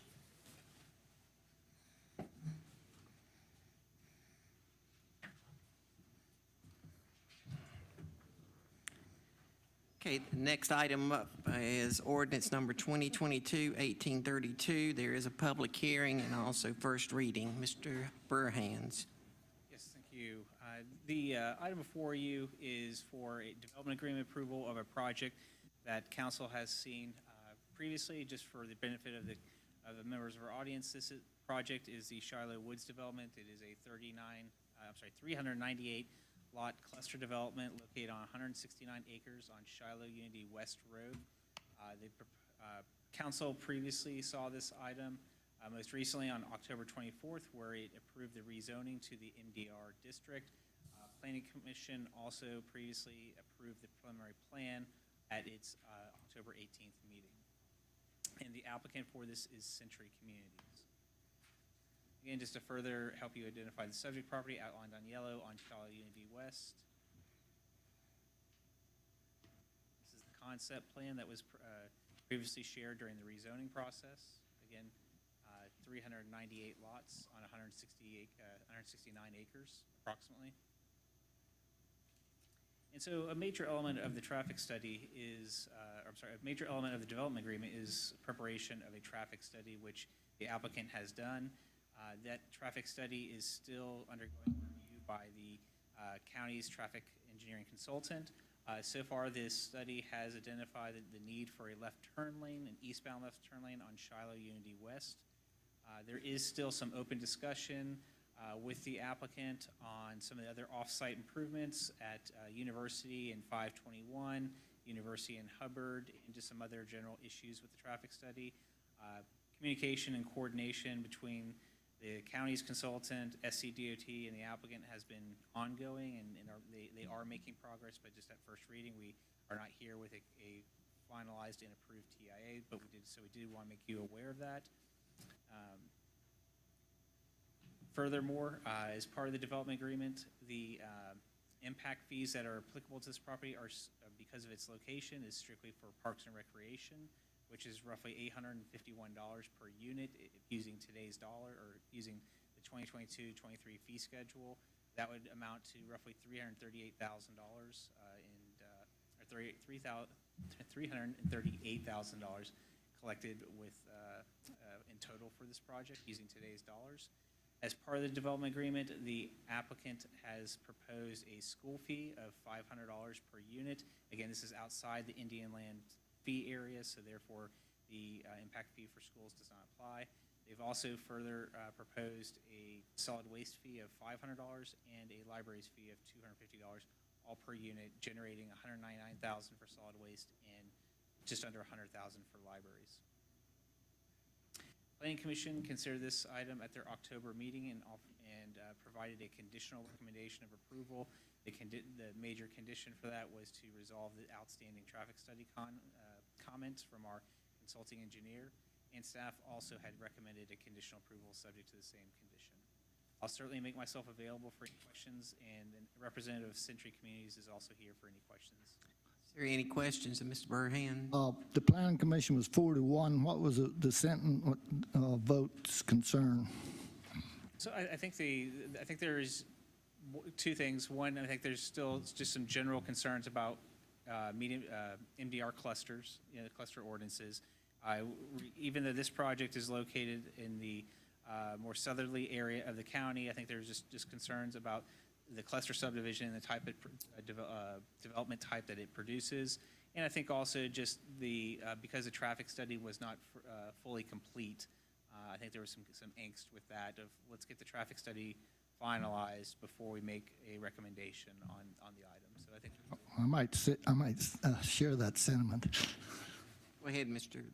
Rox, this is probably a clerical error, but I was studying the development agreement this weekend, and I read where this area is going to be serviced by the Pleasant Valley Fire Department. That's got to be an error. I mean, this should be Riverside and maybe Shiloh Zion. Yeah, I noticed that also. I thought that was peculiar. Valley Fire Department. We'll double check that, but I think you're probably on. It is right, Yeah. and I was surprised it went through the planning commission and everything with that error in it. That would be a long time for response. let's hope they don't have to serve the That's right. Let's just all hope. Also, you're getting these fees and other stuff added into the solid waste fees and library fees, and that's great. And something else that I liked in there is where they're going to allow their facility to be for a voting precinct. That is wonderful. We need that, and I appreciate you putting that in there. That's we're doing standard with anyone That's that great. has a community type facility. Because we might need that one day. Just on the fire, but there's no rooftop fee for the fire. That is correct. Did you not think about, because Roslyn was going to put a rooftop fee in there if we ever do, and you have all these other fire districts that want rooftop fees. I was surprised not to see it in there.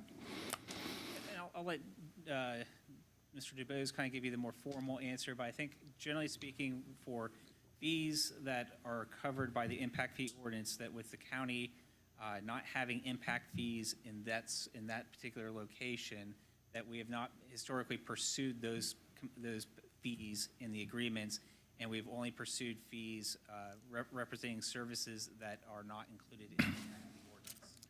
Yeah, there's special, they're essentially special fee districts, are for instance, like treetops, Roslyn, are typically proposed by the developer because they see the need or have the desire to have heightened fire services for their development.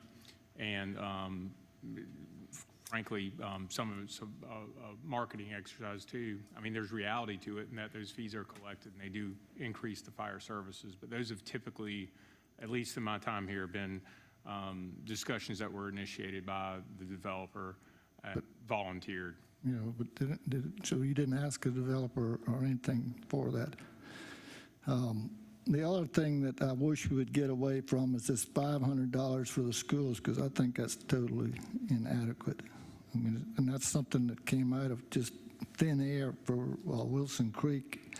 And we heard a presentation at the luncheon about the schools and all the developments around the city of Lancaster, your district, and how they're going to need more schools. So I think we need to seriously evaluate that $500. I think the genesis of the $500 fee was from the historic development agreements prior to the imposition of impact fees.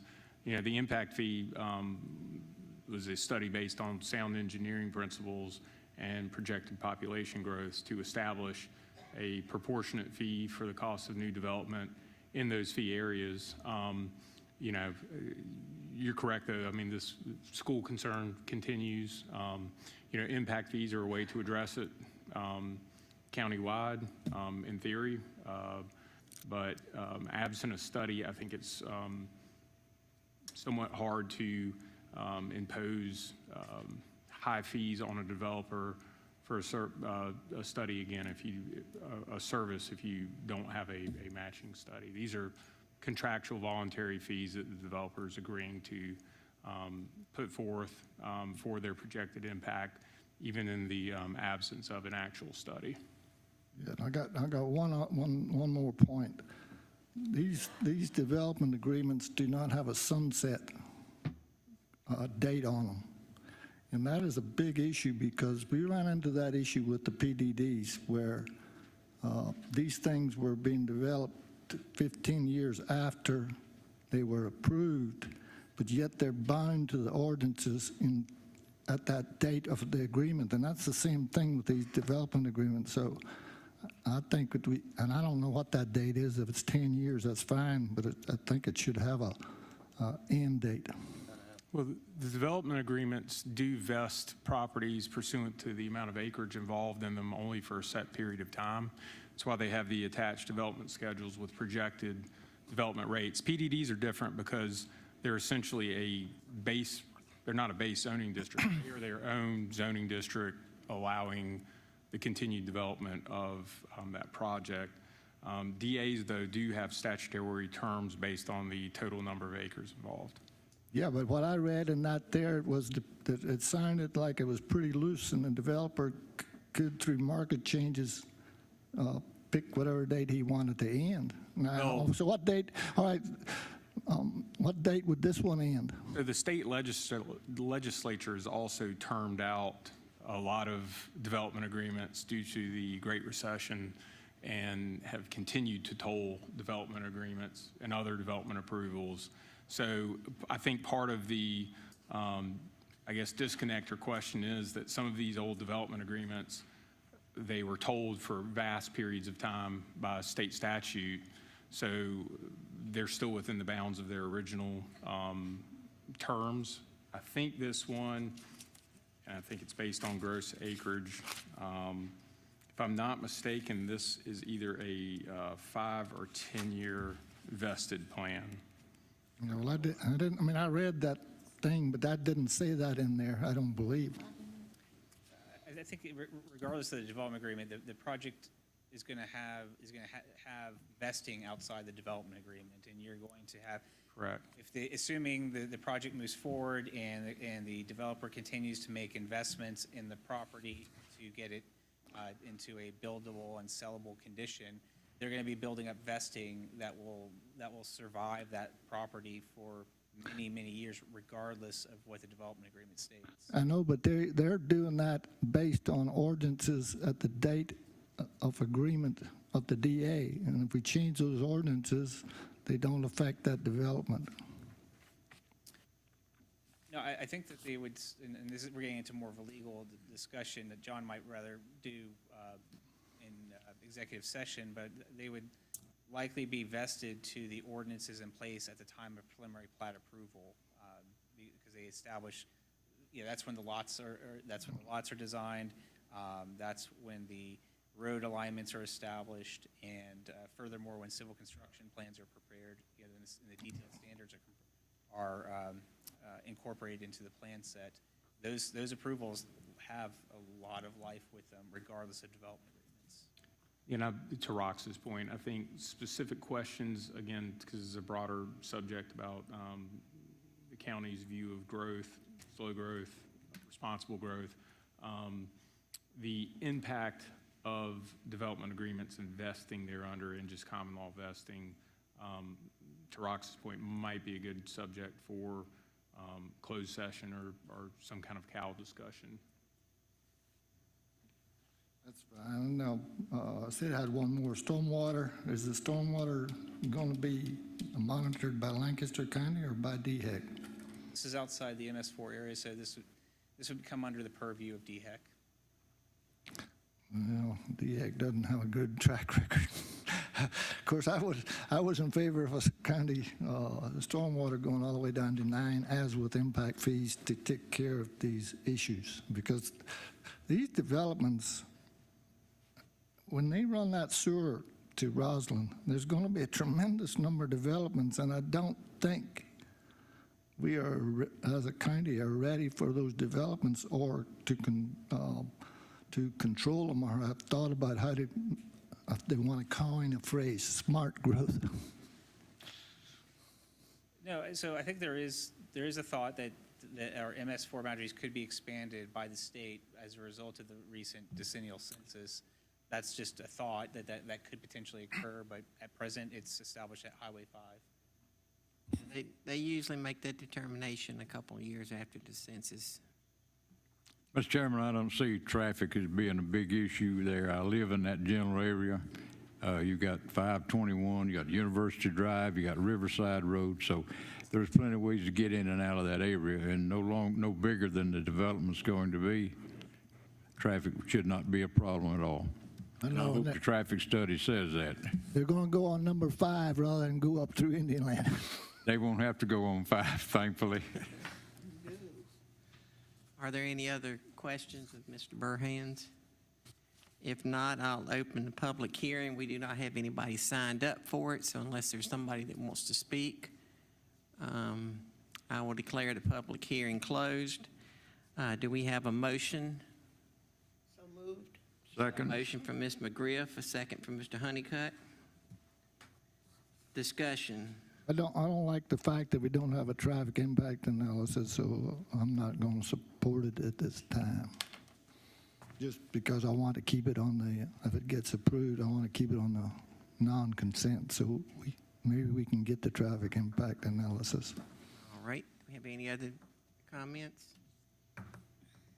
If not, we have a motion from Ms. McGriff, a second from Mr. Honeycutt, for approval of first reading of ordinance 2022-1832. All those in favor? All those opposed? It's 5-4, 1 against, 1 abstention, or 1 recusal. I don't know how we best say that.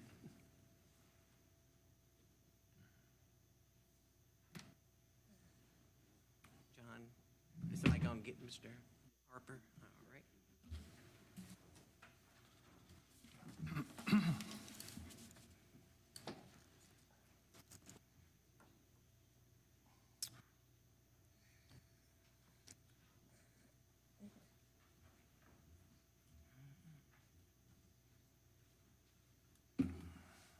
All right, let's move on down to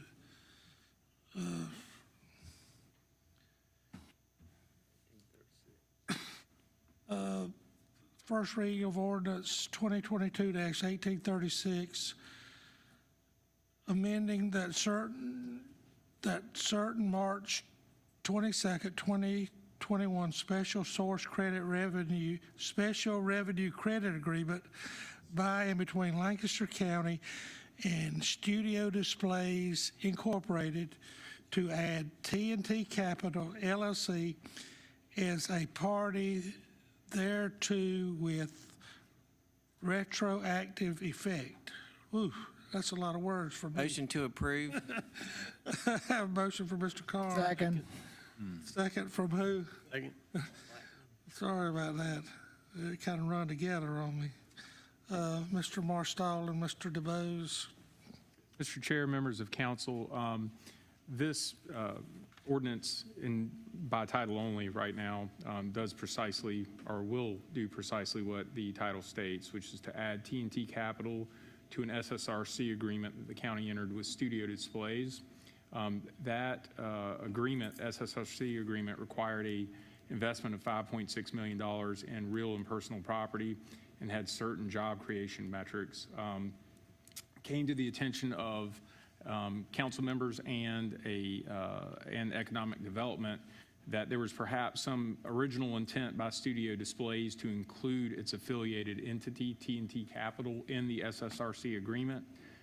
T&T purchased the real property that this business operates on, and perhaps not coincidentally, their investment's $5.6 million. So it tracks with the investment requirements of the SSRC. This matters before y'all by title only because it came to the attention of the county too late to make the agenda for a fully fleshed ordinance. Y'all's adopted Code of Parliamentary Procedure, Section 2-50 of the County Code, requires that when an ordinance is given reading by title only, that the minutes reflect some valid reason for expediting the ordinance, and that there's also a general understanding by council of what the ordinance would have stated had it been in writing.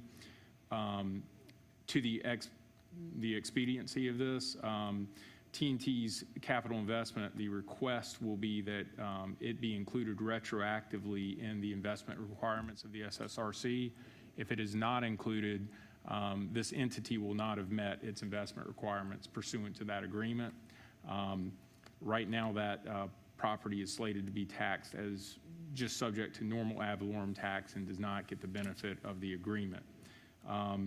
For y'all's benefit, I included the prior ordinance and the SSRC agreement. That ordinance is 2021-1713. To the requirement of y'all's code, the ordinance that will be drafted will essentially look like 2021-1713, but simply include T&T Capital as a party to the agreement.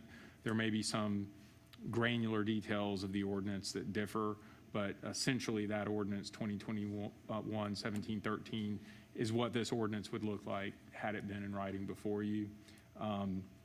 So having stated that, I believe y'all can satisfy the requirements of the minutes reflecting that y'all believe there is a valid reason for expediting, again, if you seek to approve this, and that y'all have a general understanding of what the first draft of the ordinance would say if it were in front of you in writing. If you have any questions, happy to address them. Again, we don't have the draft of the ordinance, so this information is largely provided by Economic Development as well as the entity's council, the corporation council. Chairman, Go ahead, Mr. Carnes. say this is a somewhat regular occurrence for council. We've done this for several different businesses in the past. Well, and when this was done, obviously it was intended to include that real estate acquisition as being part of that investment. Without that, it would have failed on all measures. Obviously, an oversight, and that's really what this is, correcting an oversight. T&T, it's a related. Yes. Correct. Okay. Anybody else got any questions? I'm good. Hearing no more discussion, we're ready to vote on first reading of title only ordinance 2022-1836. All in favor, raise your right hand. We have unanimous approval. First reading of orders 2022-1836.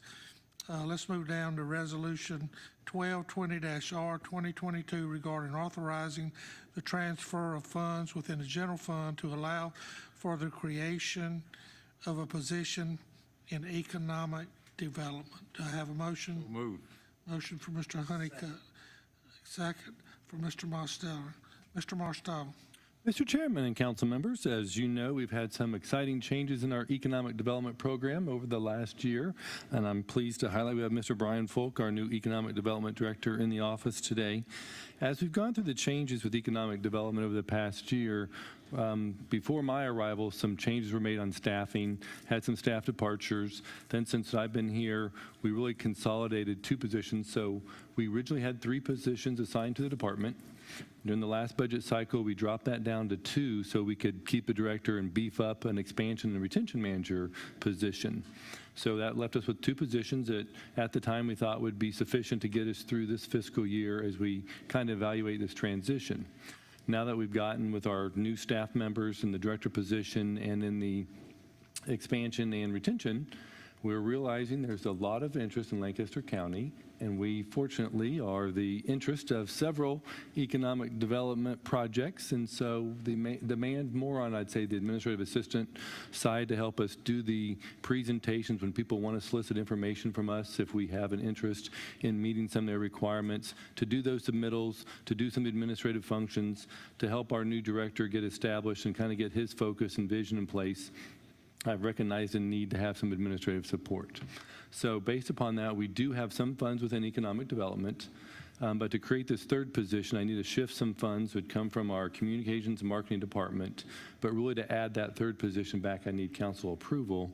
So we do have existing funds within the current financial or fiscal year, and then this would allow me to make sure we had a long-term commitment to hire this position. And so I'd seek your approval tonight to create the position, use existing funds, and do some transfers from our communications and marketing to the ED fund. Mr. Chairman, Mr. Marstall, is part of the intent of hiring this person also to have them work with the fee in lieu of agreements and the calculations and everything so that that would take some of the load off the auditor's office?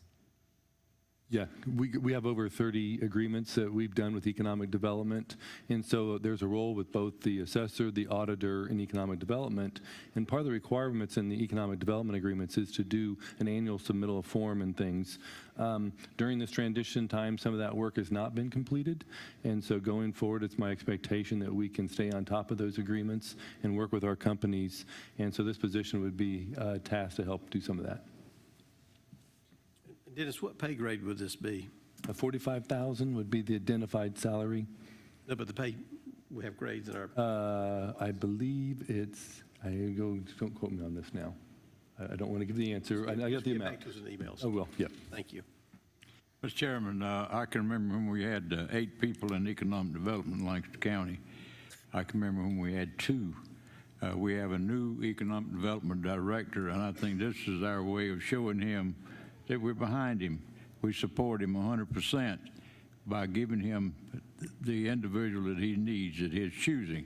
Economic development is very, very important in Lancaster County, and I think we got a good man that's going to lead us to better things down the road. Thank you. I support this. I think me and Mr. Carnes, when we interviewed our Mr. Folk, we thought there was going to probably be a need for administrative assistance in that department. I think we had pretty good foresight. Well, the salary's $45,000, but the cost is $71,000. Is that's with benefits? Yeah, in the fringe, the health insurance coverage and other fringe package, yes. And that will be added to the budget next year, is that correct? Yes, if you approve this position, yes. All right, any more discussion? I think we're ready to vote on Resolution 1220-R 2022. All in favor, raise your right hand. We have unanimous approval. Resolution 2020-R 2022. Let's go down to Resolution 1223-R 2022 regarding authorizing the creation of a position in administration. Do I have a motion? Motion to approve. I have a motion from Ms. McGriff. Do we have a second to bring it to the floor? Second. Second from Mr. Corn. Mr. Marshall. Mr. Chairman and council members, the association or the Professional Association for City and County Managers is called ICMA, and they have a program that they have been implementing over time called the ICMA Fellows Program, which is really working with recent Masters in Public Administration students, public policy students, that when they get out of the grad school program, to try to place them into local government positions. That way they can take their degree and put it to work and deploy it for local governments. It's a program that both John Bodner and I have been familiar with and have had the opportunity to work with such programs in different jurisdictions. But as I've thought about this position before and didn't know that they're still actively doing this and looking right now to start recruiting jurisdictions for these positions. So we have a timeline on your packet of information that in early December, they want jurisdictions to help communicate if they want to participate in the program, which would mean setting a salary and being willing to hire one of these recent MPA students or grad students, kind of more of an entry-level position. But to communicate right now, we're interested in participating in the program and then go through a regular hiring process that would start in late January, where applicants can start applying to different jurisdictions that are participating in this program. So the way it works, if you go to a school anywhere across the country, those graduates can see a list of the 50-some jurisdictions who are looking for recent grads to help supplement some of their work. And so then really do a hiring process where the jurisdictions and the applicants both go through a mutual interest process. If we find someone who's available who's a recent grad that we think can meet our needs here in Lancaster County, we can move into a hiring agreement with them. And really the thought is to have it for 1 or 2 years. And then the person uses that skills and experience to either find another role within the organization or move on to other career advancement. So really, I call it the after intern program, but it's called a fellows program. And this is an opportunity, I say at a reasonable cost. If you see on here where we have that we'd looked to target roughly $56,000. The ICMA program itself gives a range of $35,000 to $61,000 because there's also a competing federal program where the federal government does a presidential management intern program where they recruit future talent. So I really look at this as something I know I've been interested in, but knowing the time frame now that they have it set up to make sure that we can participate, I would like for us to get your blessing to create the position. We do have existing funds within this budget, so we can adjust for this year, but again, make it a year-round commitment that I would need authorization to carry this into the new fiscal year or plan on it in next year's fiscal budget. So with that, there's a lot of things in here that I've outlined. What I really see is what I've wanted to do, but I think with this type of performance level or level of knowledge is talking about some of the things I said, administration, but also helping supplement our budget staff. A lot of things that looking at cost efficiencies and effectiveness, doing these type of studies, performance measurements where we want to incorporate performance measurements into our budget process, and then thinking about some of our other studies that I want to see done here in the horizon about some of our master planning and different facilities across the organization. And so I thought this would be a good cost-effective way to bring in some talent for the organization and help us achieve some of the things I want to do our professional information for you and for the citizens so we can get some of these studies and reviews done using some recent master support. So I'd appreciate your consideration. Mr. Chair. Go ahead, Ms. McGriff. You know, Dennis, I sort of have a problem with this to the point where if we're going to invest $56,000 and the rest toward benefits, why don't we seek someone to bring them in a permanent position? They're going to come in for a year or two and we train and they leave, we train and they leave. So if we're going to create a position, I mean, if we need this position, let's create our own. I mean, because, you know, instead of being the training ground. That's just my opinion. I think the approach, my interest in this is I think we're going to get a lot of bang for the buck. And if we participate in the program if we have someone here 2 years, I think we will get our money's worth. And then, like I said, is this a position that could grow to some other position in the organization? So again, it's a recruitment retention program. So hopefully that position could find another home within the organization. And then you bring in another skilled, educated person who can continue to do some of the things that we need to do for our organizational effectiveness. So I see it as still a good bang for the buck, so to speak, instead of finding someone with a master's degree in public administration, probably at some of these levels. But I also like the fact of sharing this among departments. It also could be in a position that we would assign to economic development if we need some there, or even public works as we look at some of our fleet needs and do some of these studies where we want to bring a little bit more critical eye to our service delivery. To me, it's just like a temporary position. And if we're going to invest, I personally want to invest in a permanent position, even if they move from department to department. But if we're going to invest, I'm not wanting to invest in temporary employment, and that's what it seems like to me. Does it give you comfort if they stay in another department? But we don't know that they're going to stay. I mean, when we hire staff to stay, but we know this position is going to move on, but they probably would move on unless we've got something else to offer them or a job comes available. I'm interested in going down that path, so if you want to go down that path, I'd welcome that. Well, when we hire somebody, we don't have any guarantee that they're going to stay. But we know this position is not going to stay, so what's the difference? Well, they can stay. That's the opportunity, is you can train, you can have them work for a year, you can observe them, and if they don't work out, then, you know, at the end of the year, you already have an exit plan. And if they do work out, then, you know, it's a good investment at that point, I would think. That's just my opinion. Anyone else have any? For me, this, any training program you go through is beneficial, whether it's in a company or a county or a city, whatever. Doesn't make any difference. Since this is sort of a startup program, it would be good if we could find somebody from Lancaster County to kick that off. I think it'd be great. But programs like this is needed throughout industry and counties, whatever. You got to get people to train. Well, let me follow up to Larry's question. Is universities in our area a part of this fellows program?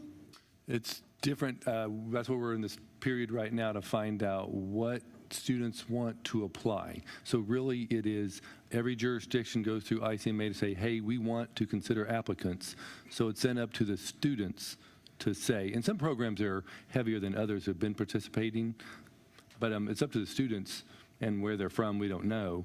But it's up to the students to say, yes, I want to put my application. So they'll put the application in, and then we'll get to see all the applications as a participating government here in the spring and March. So then we can see, if they see Lancaster as a participant, hopefully we will ferret out people who have a Lancaster or South Carolina background who want to work here. What universities in the state offer this program? I know Clemson. Yeah, Clemson is a heavy one. I think South Carolina either has a Master in Public Policy, if not MPA. Oh, let's see. There's also one of the private ones. A lot of the North Carolina schools have them in the area, Georgia.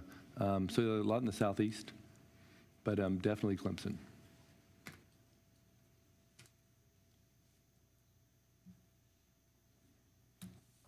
Well, I see merit in this, but I'm also, and I know we'll talk about this in the committee of the whole meeting of the upcoming capital improvement projects we've got. We've got a lot of money yet to be spent that we're committed for, and I'm not opposed to this. I just think maybe I would probably like to see us not do this time, and we can reconsider it next year.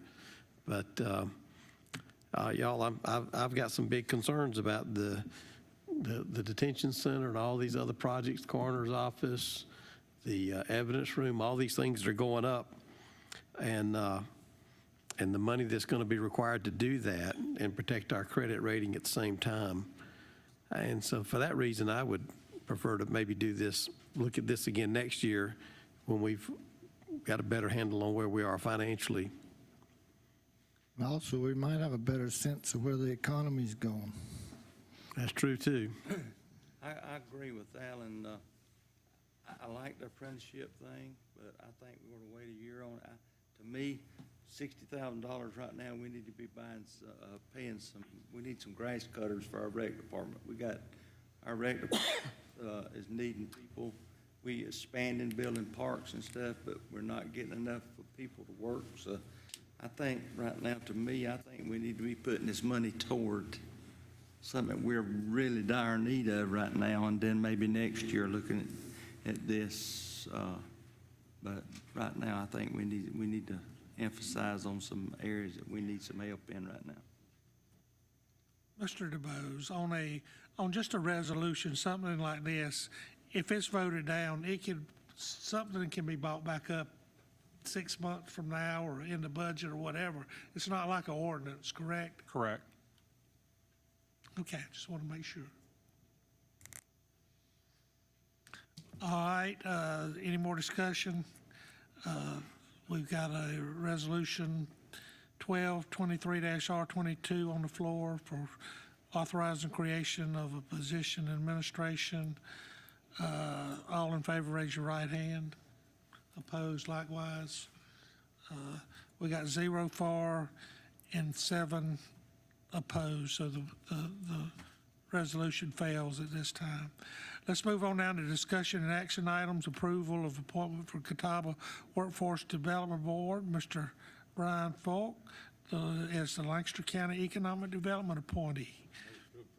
Have a motion? Second. Mr. Honeycutt, a second from Ms. McGriff. All in favor, raise your right hand. We have unanimous approval.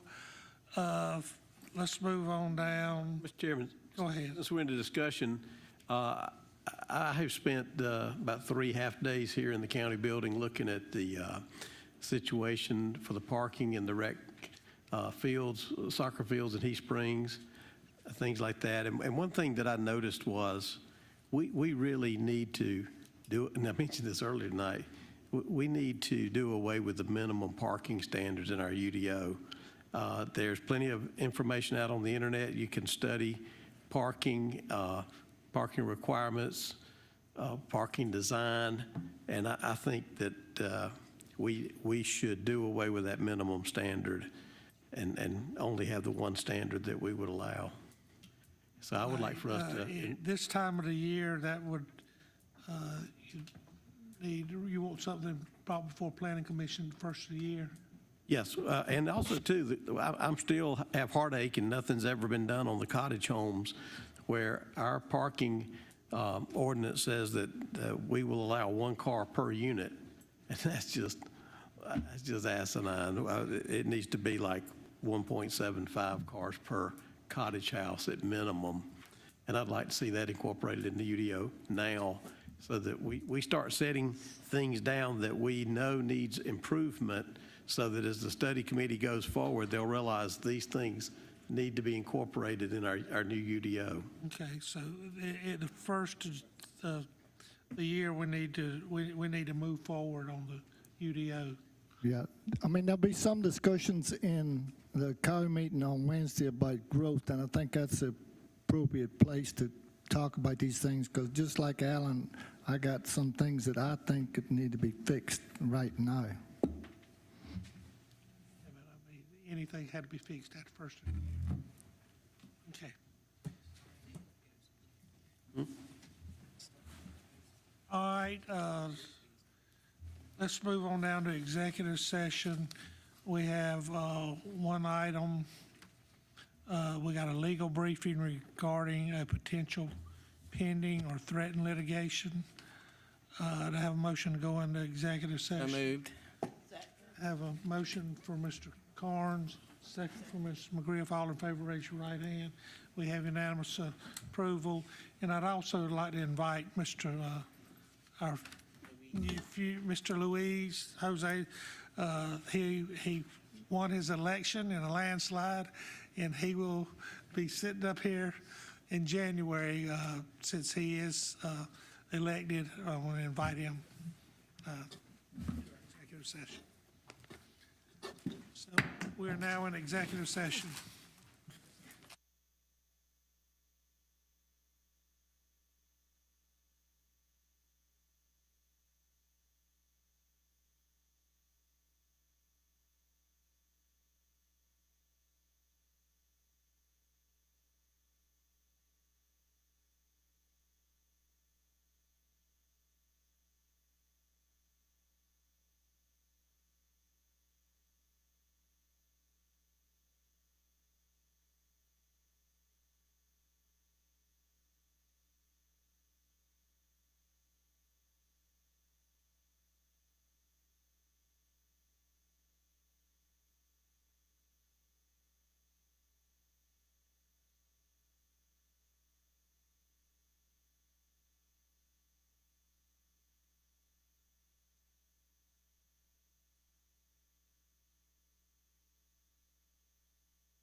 know when you're ready, Ms.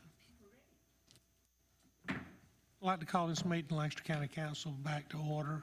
To have a motion to come out of executive session. Motion from Ms. McGriff. Have a second. Second. Second from Mr. Carnes. All in favor, raise your right hand.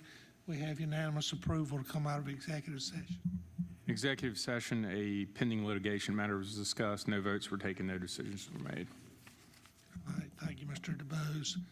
Mr. Honeycutt at 9:05, would you entertain a Mr. motion? Chairman, I make a motion to Adjourn. vacate the premises here. Have a motion. Motion to adjourn. Motion from Mr. Honeycutt to adjourn. Could I have a second, Mr. Graham? I'll second it at 9:10. We have a second for Mr. Graham. All in favor, raise your right hand. We have unanimous approval. This meeting is adjourned.